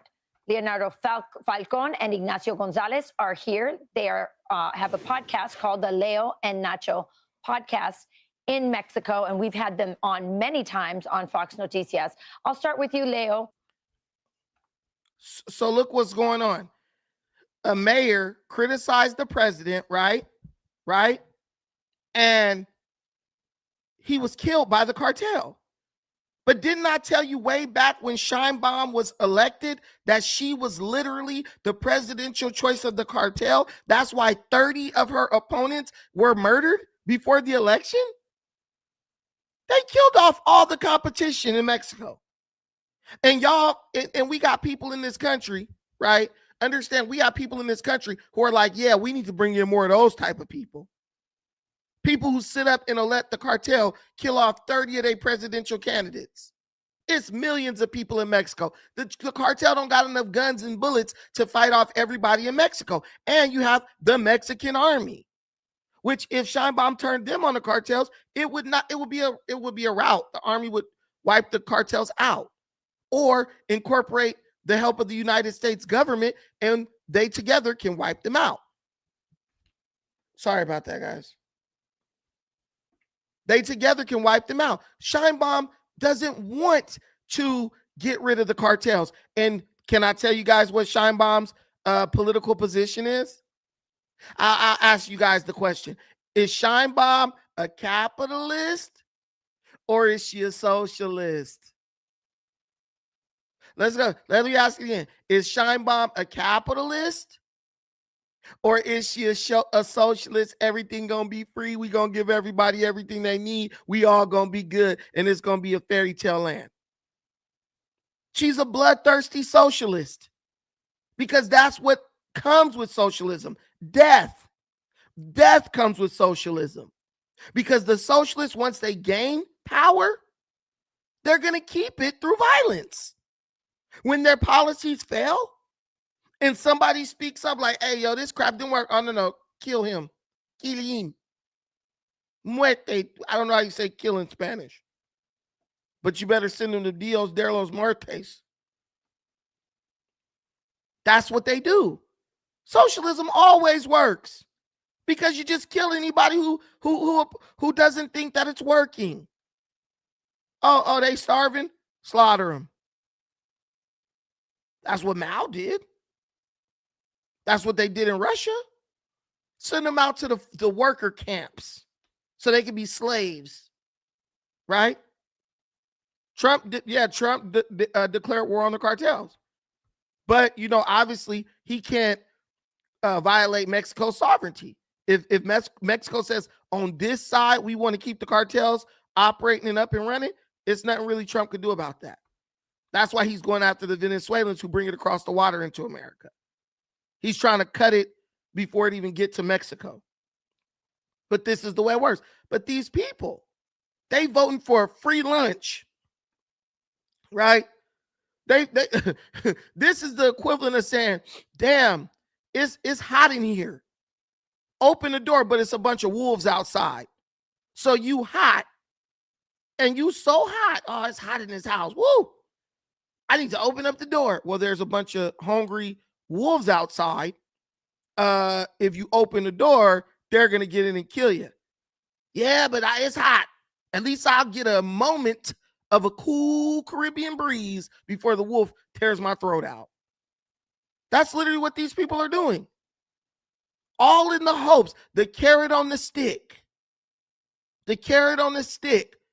You're going to chase the carrot on the stick until you fall right off the edge of a cliff. Ooh, man, but I just can't wait to get that one bite of that carrot. They lead you with the idea of free stuff. And by the time you even get close to anything free, the country is destroyed. That's in every case where socialism was implemented. Why don't you just explain to the American people what is happening at this moment? Because Mexico is in full revolt right now. Yes, ma'am. First of all, good morning to the United States and good morning to you, Rachel. And what Mexico is currently facing is a national awakening. What we're looking at, what you're probably looking at in the screens, is a protest of the Gen Z movement in Mexico, where there are no parties that they are leading this. It's the youth, it's the Mexican people. It's not about the left, it's not about the right. It's about the Mexican people wanting the best for the country. And we're all together in this protest. We're all together for a better country. And we see it. It's beautiful. It's beautiful. We saw over more than 100,000 people during the streets of Mexico. And it was pretty impressive from our part to see it for the first time. And we were actually there. So we're very happy of the people that showed up in the country and that they are pushing for a change. Nacho, why are the Mexican people so angry at Claudia Sheinbaum, your president? Well, in a country where you have 60 murders and 40 missing people a day, every single day, of course they are shocked. Of course they are shocked. Yeah. We, the youth, are really desperate because we don't see the light. The generations see the teenagers after this horrific situation. We decide to listen. They're teenagers. So our youth is selling the country out to socialism. Their teenagers are standing up fighting the government with the threat that the cartels could come and wipe them out because they are having 60 murders a day and 40 people coming up missing a day. So 100 people, they're losing a day to cartel violence. And the president is like, Trump, we don't want your help. If nothing else, this should show you someone can be in an office as prominent as the presidency and still be totally corrupt. And I honestly believe that that's what was going to happen with Kamala Harris. I believe that Sheinbaum and Kamala Harris are one and the same. Women who will use this idea of being a woman to take the presidency, and then behind the scenes, they are just puppets of the men who run the drug cartels. That's what I believe. I'm telling you, I have not seen in history a president that is weaker when dealing with the cartels than Sheinbaum. It makes no sense. They're killing 100 of your people a day. A day. And you don't want the United States to help you get rid of them. She even says she wanted to be like Hugo Chavez and Maduro down in Venezuela, where the government had this like working relationship with the cartels because the government was getting all this, because the government officials were getting all this payola. Why would you let that sit next door to you? Oh, we know that. Me and him, we know the cartel. Listen. Look, here we go, me, him. I want you to show this because these guys are in Mexico. You're comfortably in America, right? These see, this is what we do. This is a total nonsense theory. But whatever I got to tell myself to make what the bad things I'm voting for seem good. The cartels are funding the riots so they can hide behind the riots to overthrow the government of Mexico. Why would the cartel, now let's use our common sense that God gave us. Why would the cartels overthrow a government that is totally in line with them to potentially bring in a government that can turn on them? Sheinbaum is literally the cartel's pick for the government. They killed everybody else. So if they wanted to overthrow the government, they could just assassinate Sheinbaum. Sheinbaum is literally in bed with the cartel, but they're going to overthrow her to get some mystery person or some other person they got to put in. And then it's really going to be like, yo, the cartel's installed this person. These people don't even know. Me and him, you're not even making sense. The cartel already owns the government. So they're going to overthrow themselves? That doesn't make any sense. That doesn't make any sense. Come on now. Use the brain God gave you now. Here it goes. It's always to hide. That's all we got. To hide. I'm going to give you the link, man. Come up here and tell me that these Mexican dudes in Mexico wrong, but you right, living comfortably in America. Probably ain't never even been to Mexico. You got to think this stuff through, man. That literally makes no sense. They are already in control of the government. That's what everyone knows already. So they're going to overthrow a government that they control because they want to be like Stephen A. Smith. The way we could tie together some totally irrational points is legendary. It really should be studied. KJ, what's the business? Me, him. You're me, him, right? Yes, sir. Okay, explain to me. This is my question for you, and I'm not going to say nothing. Yes, sir. The Mexican government, and let me give you your, okay. Hold on. Since you gave me that, I'll do this. Okay, cool. The Mexican government is 100% controlled by the cartel. When Sheinbaum, I don't know if you know this, when she just recently got elected, right, as the first woman president in Mexico history, I think, the cartel, there were 30 people who were vying for president. There was 31.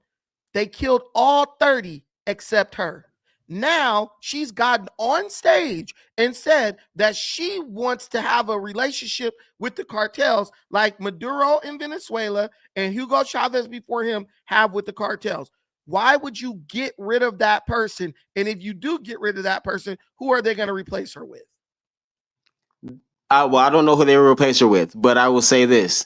I don't know that question. I don't know because I'm not too involved in Mexican politics, but I can see how political politics play a role in American politics. So the cartel would get rid of her because she's disposable. They can replace her easily.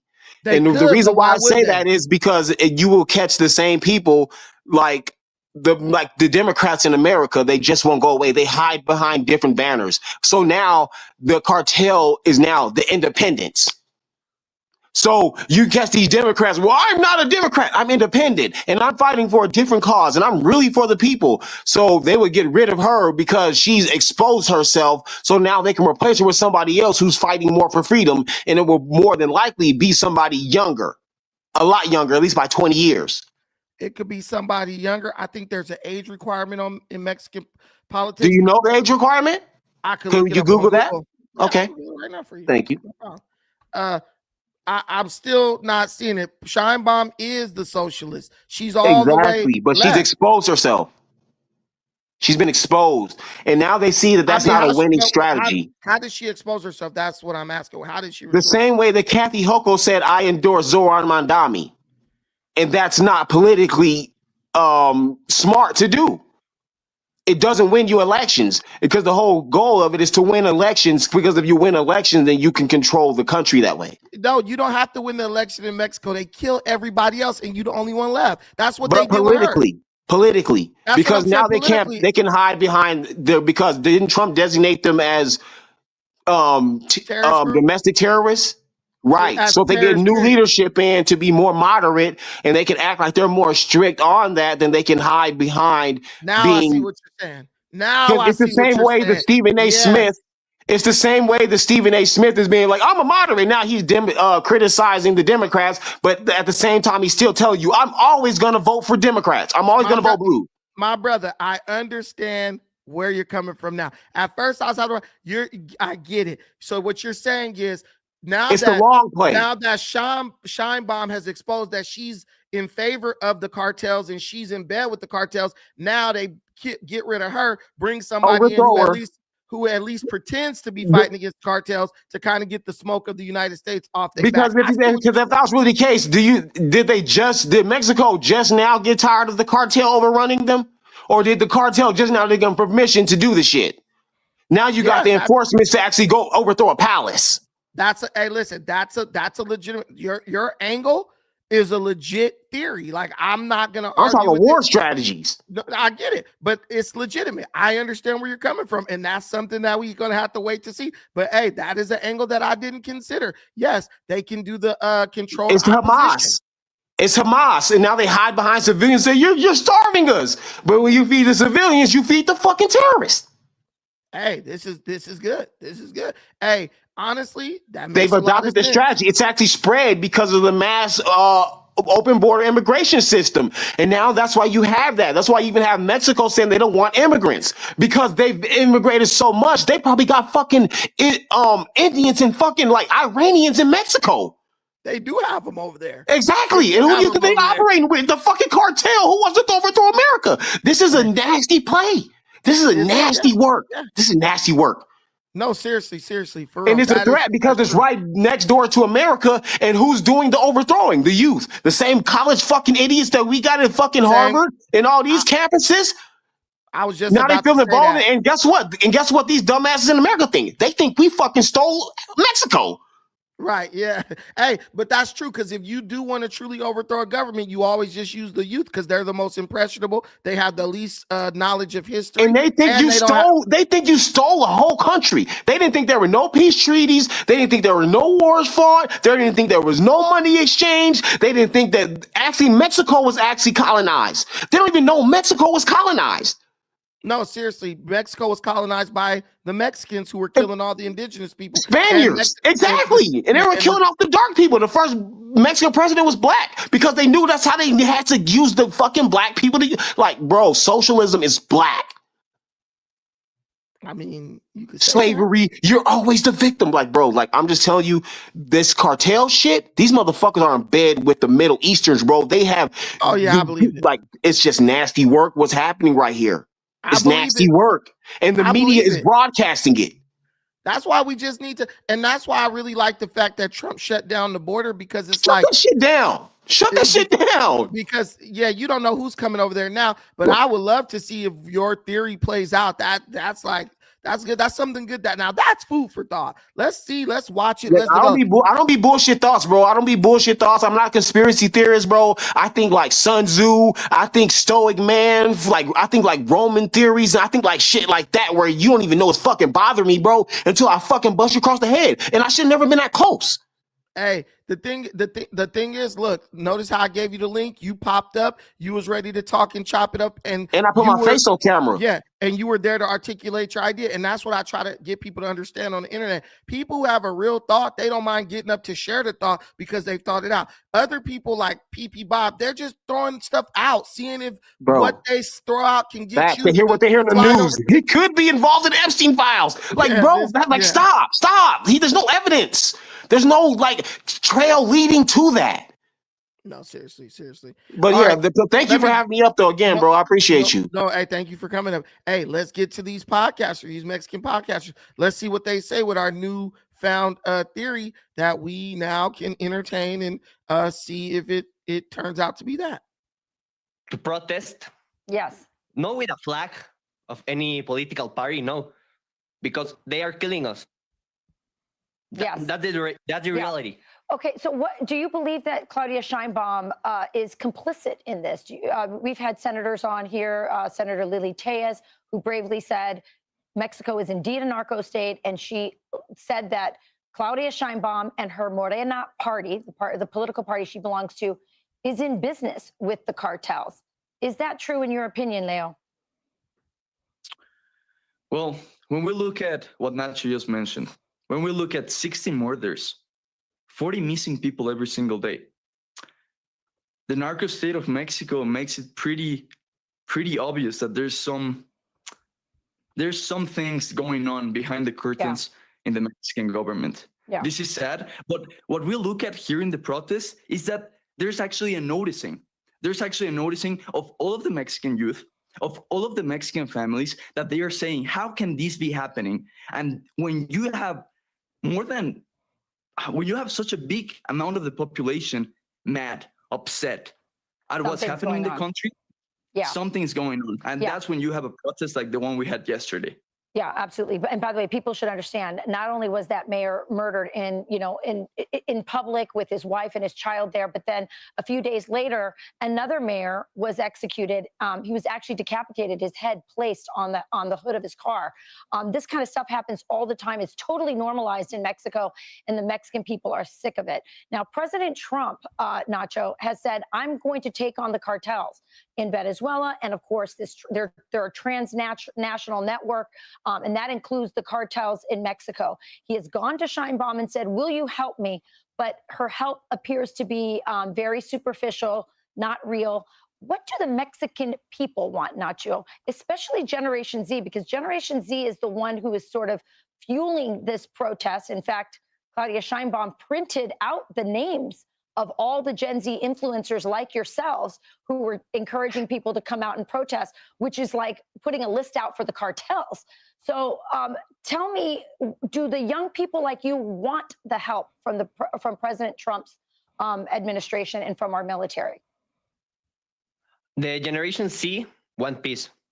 We don't care if that peace come with American flag in the left arm or the right arm. We don't care. We want peace. The situation we're living in Mexico is crazy. It's crazy, and we have a president who prefers to talk about influencers and content creators instead of fixing the real problem, which is as the Leo cartels. said, which is the cartels. Last word, We Leo. don't know what Go the ahead. problem is. We all know it.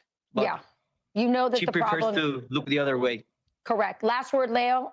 Do the Mexican people, does Generation Z Mexicans want President Trump to eradicate the cartels, even if that includes military work, military actions?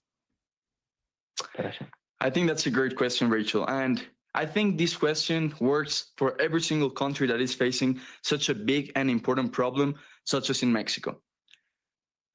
When the Mexican people is in these conditions, when the Mexican people is desperate, as Nacho said, we don't care if it's Russia. We don't care if it's Russia. We don't care if it's the United States. We just want collaboration. We just want collaboration to end this problem for once and for all. We want peace for the Mexican people. We want growth for the Mexican people. We want the future Mexican kids to be in a state of peace, not in a state of war and in a state of insecurity. We don't want it anymore. Yeah. Well, you are our neighbors, our biggest trading partners. What happens in Mexico should matter to our entire hemisphere and especially the United States. So we wish you luck, and we are really proud of the courage of your generation to stand up to cartel violence, corruption, and crime, and take that on in the streets. So good luck. Thank you, Leo and Nacho. All right, so this is going to be the litmus test. If these guys end up dead, this is a truly organic movement. It's not orchestrated by the by the cartels. If these guys still end up alive, if they survive all this, right? If they survive all this and they end up running for office or getting some type of gig as like the political voice of Mexico, then you're gonna know it was all a play. That's how I'm gonna judge it. If these guys end up, because I have a feeling these dudes might not make it through the week, because there's no way you survive in a country that slaughters people for speaking out against the government and blames it on the cartel, right? There's no way you survive, and both the cartel and the president want you dead, right? There's no way. So I'm wondering where the hell these dudes live at. You know what I'm saying? Where are they at? What part of Mexico do they live in? Do they live in a bunker, or is their family just that gangster to where the cartels won't touch them? I gotta see. But if they end up dead in the next couple of weeks, I don't think it's a play. But if they end up living through all this, I gotta slide with the side that say this might possibly be a play, man. But what I do know is the president of Mexico, Agriculture, she is Jewish. She is not just a Jewish last name. She is Jewish. So that's that. We know that, she has, the ties and whatever. And it makes total sense. But we're gonna see how this situation plays out with Mexico. I'm gonna wish them the best. Will it turn out to be good for them? We will see. There's no guarantees in any of this. But we're just gonna sit over here while we deal with our own problems. So we've had the protests in Mexico. We got we've talked about the protests in Mexico. We talked about the truck driving situation. I'm talking about they are going up on these cops. Jesus Christ. This is breaking out. Oh man, the youth are just highly emotional, man. They're highly emotional. They're definitely being weaponized. I don't know if they're being weaponized for the good. I don't know if they're being weaponized for the bad. But what I know is they are indeed being weaponized.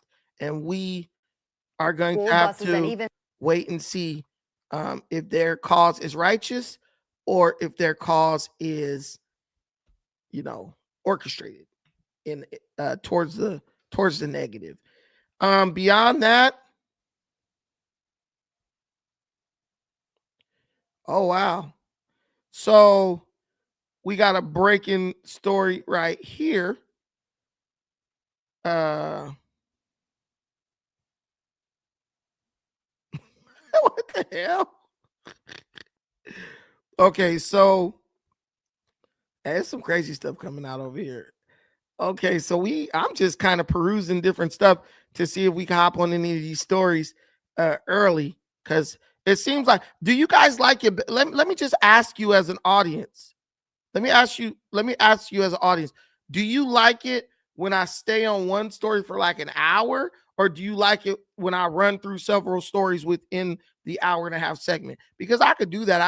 I could whittle everything down to like a 20-minute little current event type thing, and then we just move to the next topic. We do that. We get through 3-4 topics in a stream, and then I splice it up for the people who want to see it in short form. We could do that. I mean, this is my channel, but it's your channel as well. Let me know how you like it. Okay, switch stories every 20 to 30 minutes. Okay, so would you like me to invite people up to speak on the story after I do it, and then we switch topics? Or would you like it where I just do the story, cut it, and do the next story? Because I could do that. That's no problem. But I noticed that we retain more people when we switch the stories. More topics every 10 minutes. So you want like a 10-minute bing, bing, bing, bing, bing, run it all together, and then splice it up for the people who just want to digest. Okay. All right. Starting Monday. Tomorrow. Starting tomorrow. That's the new strategy. We'll do 4 topics per, let me see, We'll do 3 to 4 topics per live, right? We'll do 3 to 4 topics per live. The lives are only going to go an hour and a half. So you're either going to get 4 20-minute or 3 30 minutes, right? Wait, I'm retarded. 4 20 minutes, that'll be an hour 20. I mean, no, 20, 40, 60. Yeah, that'll be an hour 20. And then we have 10 minutes left over. I guess that'll be the time for people to come up. Okay, cool. So that makes sense. I had to rethink. I always, guys, look, that's one of the reasons why I win a lot of arguments, because I always second guess myself and go and make sure. That's how you win arguments. Never trust your first thought. I mean, unless it's like in a fight or something like that, then you got to do that. But as far as information, just be like, hey, let me go check real quick, just to make sure, right? I'm supposed to be doing some shit at No Jumper on Tuesday. I'm for sure gonna like look over like what I already know, but I'm gonna go. If I go there, I'm gonna be prepared. That's called preparation. All right, let's do it like that. That sounds good. See, you guys are giving me direction on what you like and what you don't like. And now we can get our channel back to where it was and then surpass that, because I think I'm getting better as a podcaster. I think that's what this is doing, podcaster. I think I'm getting better. But let's do it like that. All right, so I will call it a day on this one. Oh, let me make sure nobody contributed. See if anybody contributed to the Cash App, because I missed some people last time. And I don't want to miss anyone. Okay, no. Oh, someone sent $10. Was that somebody watching? Was that somebody watching? Okay. Okay.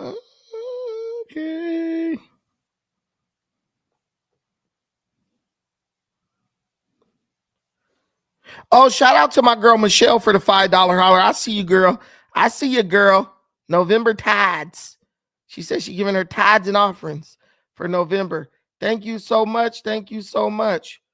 Oh, shout out to Flashy2, $10 holler. Thank you so much. Who is Flashy2? Make yourself known, Flashy2. Thank you. I'm not getting rid of the LT. Hey, stop telling people what kind of car I drive. You know these crazy people try to follow, they're trying to find me. You know I be saying incendiary rhetoric. I just found out the damn mailman be watching No Jumper. I gotta call and get his ass transferred now. Hey, I don't think my mailman is safe. I don't feel safe and affirmed with this mailman. This dude was like, hey, I was watching No Jumper. Ooh. I was like, wait a minute. He's like an older Mexican dude. You got to be like 55 going on 60. Bro is like talking about all that No Jumper shit. I'm like, bro, really? You? I'm like, bro, you a little too close, man. I'm like, this the dude who probably reported to Tariq. where to send the this is the dude probably reported to Tariq to where to send the damn summons to court. Damn mailman on me. I'm moving. Y'all think I'm joking. This dude said my bad. Hey, I love the Impala though. The Impala's cool, man. I'm thinking, hey, look, I just dropped a brand new transmission in the Impala. I'm thinking about just dropping a whole new engine in that joint and just souping it up, man. I'm not gonna lie, I love my Impala. It's like clean. I keep saying I'm gonna get another car, and then I just think like, why? This car is great. You know what I'm saying? We in a recession according to some people, but yeah, I don't know. I guess I'm getting old, but I did see this new Cadillac. I might listen. We just talking now. Y'all. All this probably gonna get cut off the back of the video, but we just talking right now. There's this Impala I saw. I mean, not this Impala. There's this Cadillac I saw. Jesus. It kind of looked like a DTS, but it's smaller. So when I get another car, I like it. So I like what I saw. Okay. So if I end up getting another car next year, it's probably gonna be this. Because if anybody, you guys don't know, If you guys don't know, I love Cadillacs. My first car was a Cadillac. So, you know. Oh, right here. The Cadillac. I think this is the. No. I think this thing is called the ATS. ATS 4-door. If they got in the 4-door, because I don't drive 2-door cars. I don't know why people do that. Okay, so there's this car. I think this is it. I'm not 100% sure, so don't quote me. I'm not like a car guy. But I'm thinking this is it. ATS feature, specs breakdown. Let's see. Is this this joint ain't got 4 doors, then I don't want it. But I saw one on the screen. Oh, is this it? Nah, this looks ugly. I don't think this is it. Hey, I'm gonna look in the comments. Love locks as well. CT5. Okay, let me see. It might be the CT5. Let me look. Because yeah, I don't like that ATS. That thing's ugly. Let me see. CT5. Hey, this is it. I think. Let me see. Lord have mercy. This might be it. It looks like it. I think this is it.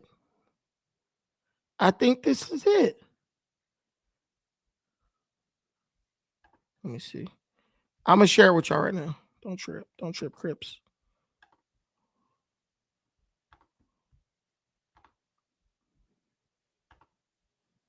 This right here.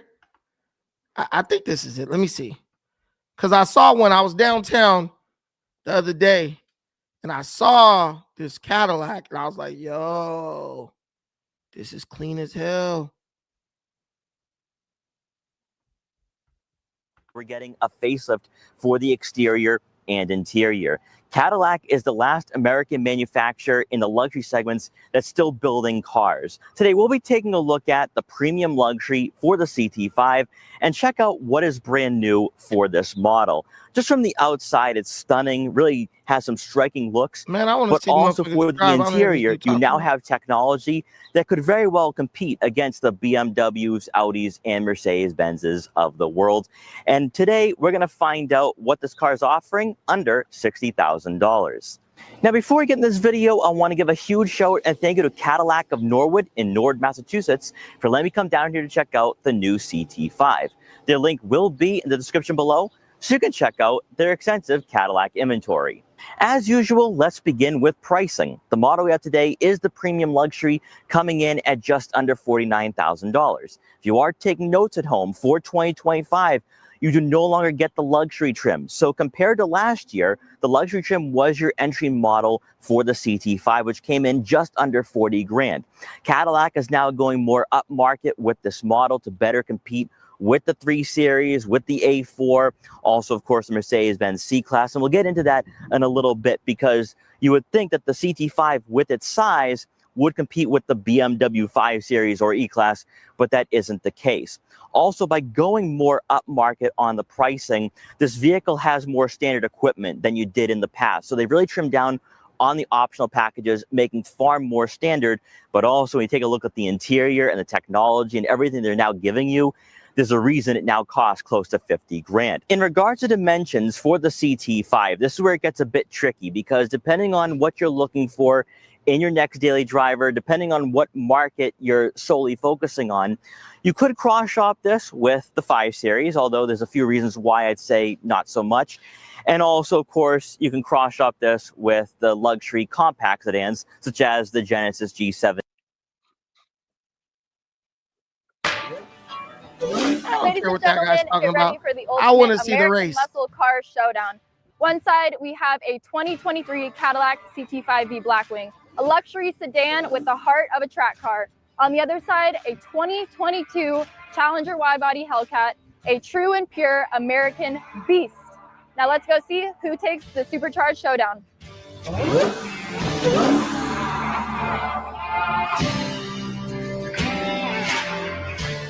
Starting off under the hood, 6.2 liter Hemi supercharged V8 pushing 717 horsepower, dual snorkel hood letting all of that air into the supercharger. We've upgraded the wheels to some Vossen monoblock paired with Goodyear Eagle F1 supercar tires, 6-piston Brembos in the front, 4-piston Brembos in the rear, plus Eibach lowering springs and a Corsa valved catback exhaust, making this Hellcat look and sound so mean, and we're gonna put it to the test. This is a 2023 Cadillac CT5V Blackwing, a true performance luxury vehicle. Up front, we have a 6.2 liter hand-built LT4 supercharged V8 pushing 668 horsepower. 0 to 60 in 3.4 seconds, making this car capable of over 200 miles per hour on the track. And today we're gonna put it to its test. Let's see what this thing can do.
And that is it, Freedom Street Garage. The Cadillac CT5V Blackwing takes it all, 668 horsepower up against 717. Might be because it's the 8th mile, but this car has 4 doors and it hauls. If you guys want to take home this 2023 Cadillac CT5V Blackwing, head to freedomstreetgarage.com and claim those entries today. Hey man, sorry, I'm talking loud. That CT5 Blackwing ain't no punk. Hey, you was right. Africulture, they smoked his ass. Best of 3. Took them all. Yeah, hey, that's what I'm trying to see. I'm at the Cadillac dealership right now. Doing something I know I ain't got no business doing. See, this is how you get in trouble. This is how you get in trouble. Nah, I wouldn't say Tesla is better than anything general. Nah, I was thinking about a Tesla, bro. Like, believe me. But I know a lot of people with Teslas. I got like, out of like 10, I got like 7, 8 don't do it from people who own them. So, but it was more like the repairs, the body work, in case something happened. It's just like months and months of waiting. Tesla's definitely for a person with money to just, okay, this car's fucked up, it's messed up, so let me like keep on getting cars and getting cars and getting cars. That's pretty much like, I just come to Texas. You know, that's the first thing you got to do when you get the new whip. You got to take it out on the road, see what that baby can really do. I'm doing a lot right now. I'm on the Cadillac website. See, this is the problem right here. This is why you don't do this. I like the look of it. I would have to sit in it because I'm a wide body dude. So I would have to sit in it to see how it feels. But these are the sedans they rolling with right now. They even got a CT5, just a mid-size sedan.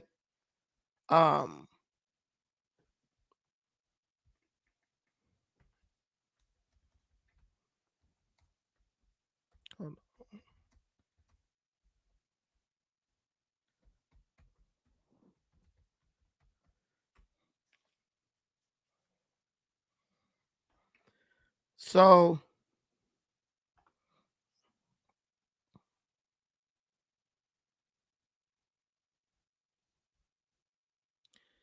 See, okay, so this is a mid-size sedan, but I would want like a full size.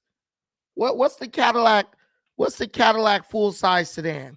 Because I'm not a mid-size type of dude. I'm a full-size sedan kind of guy.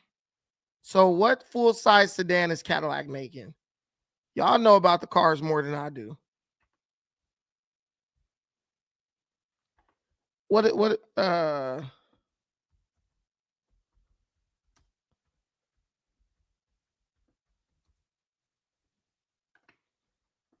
I'm thinking about some luxury. I'm thinking about some luxury. See, Cadillac is doing this thing where it's like, hold on.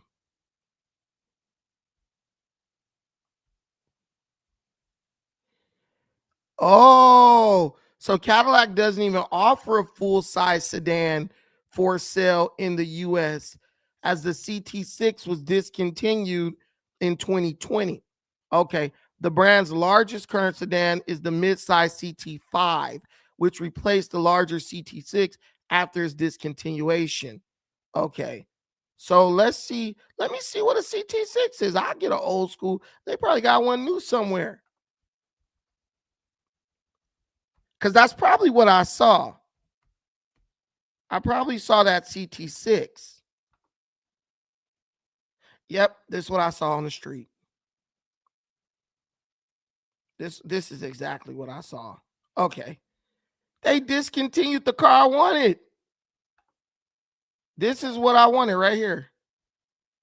This is the exact car I was looking at. Because I liked it. I liked it because I like it because it still has the box, like a little bit of the boxy shape. I actually like that. Yeah, this is it. This is it, Gito. Right here. Yeah, this bitch was clean. Hey, see, I like this right here. I'm a very simple man. So this is what I saw downtown. So whoever had it, they kept it clean as hell. I like this though. This is cool. It's like a grown man car. You still doing business. You ain't pulling up in nothing too tiny. You know what I'm saying? Nah, I don't believe you on Cadillac is unreliable. When I go to, I'm not gonna lie to you, when I go to like repair shops, I don't ever see Cadillacs. I don't ever see Cadillacs at repair shops. That's cap. Whoever say Cadillacs are unreliable, that's cap. I don't ever see Cadillacs at repair shops. Tell me where you go. Tell me where you go where you see a bunch of Cadillacs sitting up in a repair shop. I don't see that. That's clean, bro. I do Google it.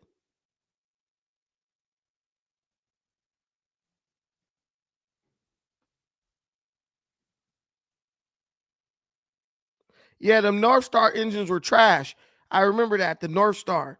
But for Lexus, oh yeah, I ain't never heard nobody say that. Even though Lexus is made by Toyota, so why not? But I've had some people I know have some issues with Lexus, but a lot of it depends on the car and the driver. It depends on how you drive. You trying to take a lack and race it with people, you need to be getting that CT5 Nightwing in. But if you just got a luxury sedan trying to roll around in that junk, yeah, nah, that's not for you. You know what I'm saying? Engine look clean as hell though. Yeah, I like this. They stupid for getting rid of this.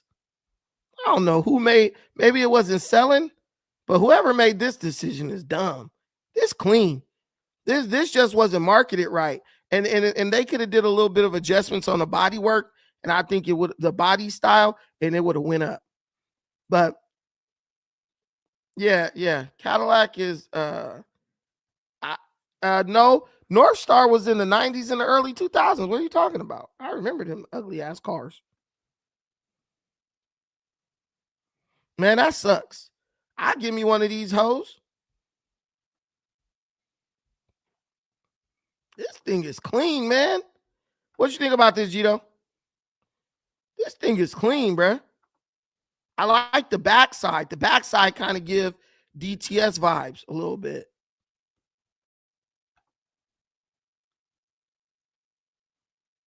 Yeah, I like it. It's clean.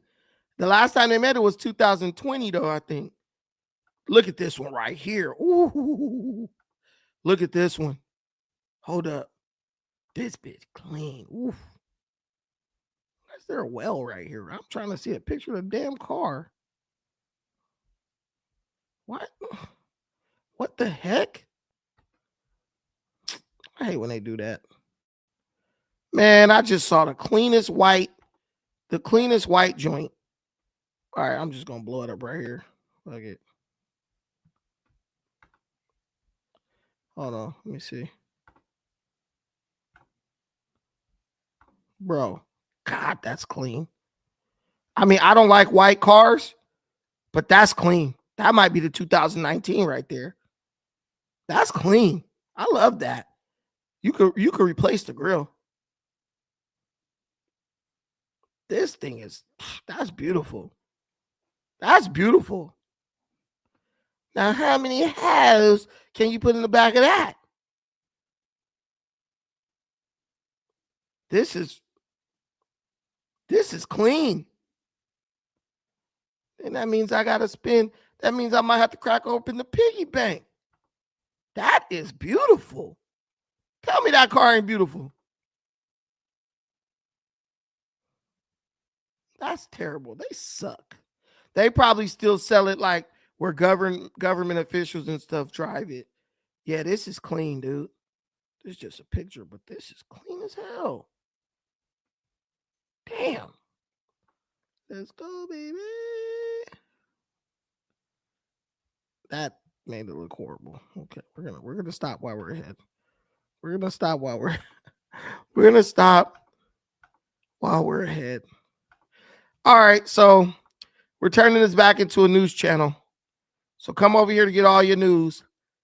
We probably start a little earlier too, because if we're gonna do it like that, I might as well just do the live early and then release the videos after. So I have free time like that. Go figure. So let's do it like that. We do the live early and then release everything throughout the day. Why not? Give y'all all day to check out that live show. The worst thing these car companies did, all of them, including Cadillac, was stop making full. Yep. I agree. That's the worst thing they did. Because I love me a full-size sedan is like, you got big dudes, and like, there's some big dudes like me. I don't want to be driving no big-ass Suburban. I see like some fat dude, and he's hopping out of a freaking Cadillac Escalade Suburban. Like, bro, you do not need that much car. You don't even got kids or nothing. You just big, and if you do, you don't let them get in your car. So why do you got this big ass land boat? It's like, I mean, I've driven a Cadillac Escalade Suburban, and I'm not gonna lie, it's one of the best cars I've ever driven. But no, I don't need that for riding around. I don't need that for riding around the city. Tell me what's the best, like, what car have you driven that gave you like the best feel? I could give you one for each category. But as far as like trucks, like SUVs, I would have to say that the best, I would say it's a tie. It's a tie between the Cadillac Escalade Suburban and the 4Runner. Toyota 4Runner probably got to be top 2, top 3 funnest cars to drive on earth. That Toyota 4Runner, bro, that car, if you drive that, I rented one. And I'm not going to lie, I did not want to give it back. I did not want to get that back. That Toyota 4Runner, that bitch had me ready to go to the dealership. The Toyota Cruiser, the FJ Cruiser, those are cool. I've driven one of those. I've basically driven every car, because with my waxing business, with our waxing business during COVID, we went to like traveling, traveling out, because they shut down the brick and mortar. We started traveling to do the waxing business. Our techs and stuff were traveling, so we had worked out a deal with Avis to get like super good discounts on rental cars, like super good, like $12 a day. It was crazy. And I know the guy. He runs the local Avis over here in downtown. And I got to drive every car because once you accumulate so much points, you just get free rentals. So we would accumulate points with the techs as they would, because they didn't want to put mileage on their car. So we was like, okay, well, you could park your car here, get this car at the Avis and go and do all the jobs you got to do. And then you could take it back, right? So they didn't have to put their mileage on their own shit. It was I don't know how that worked, but during COVID, it worked, bro. It was beautiful. But because the business was booming, it was so much business during COVID. But like I got these free rentals and they would send this like free rental coupon in my email. Bro, I was driving like a different car every week because like I would have so many free rentals. It'll be like 7 days of a free rental. 7 days of free rental. Like we were doing it so much. So I was just going, getting shit, driving around just to see how I drive. And I got that 4Runner. And it man, one of the best cars I ever drove, ever. When you got that 4Runner, you feel like you could just take that bit straight up a mountain, bro. It's strong. It's a strong ass car. It's a strong ass car. I was going over medians and little like hills and shit. I'm too reckless in that joint. I didn't need it because I'd be too reckless in that car. You like the Ford Bronco? Has anybody driven the electric Bronco?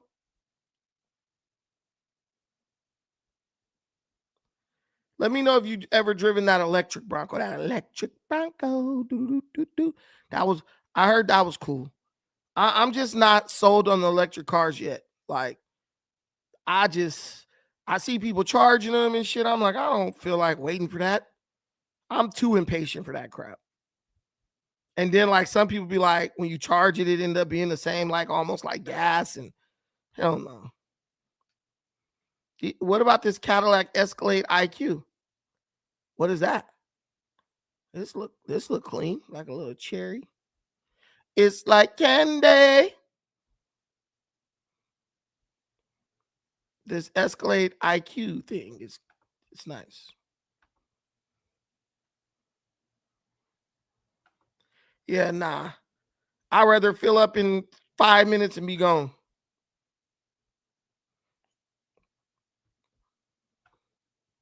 I like that. That's cool.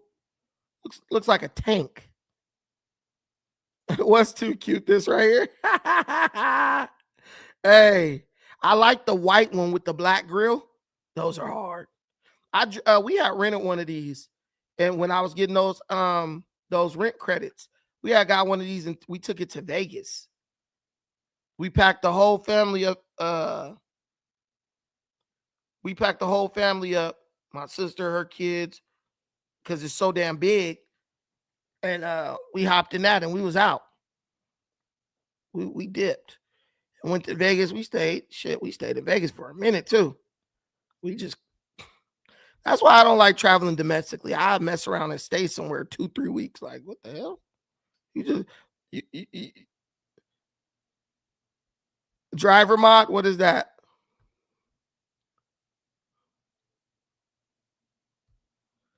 Detroit is the Cadillac capital, and they're in the repair shop just as often as any other car. I wonder what's going on with them. I don't see many in Cali. Oh, old school Bronco? Hell yeah. Man, listen, one of the best cars I ever drove was an old school Dodge Adventurer, bro. If you want to talk about old school, old trucks, Dodge Adventurer, bro. 3-gear, three speed.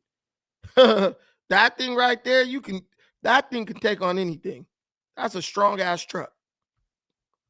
But as far as trucks, for me it's between the Dodge Ram 2500 and the Toyota Tundra. Small truck, I'm definitely going Toyota Tacoma. Those Toyota makes some good trucks. Yeah, I figured that because in Cali you don't see none of that. And when you drive, if you drive somewhere like Michigan, Chicago, New York, even LA to an extent, you need a truck.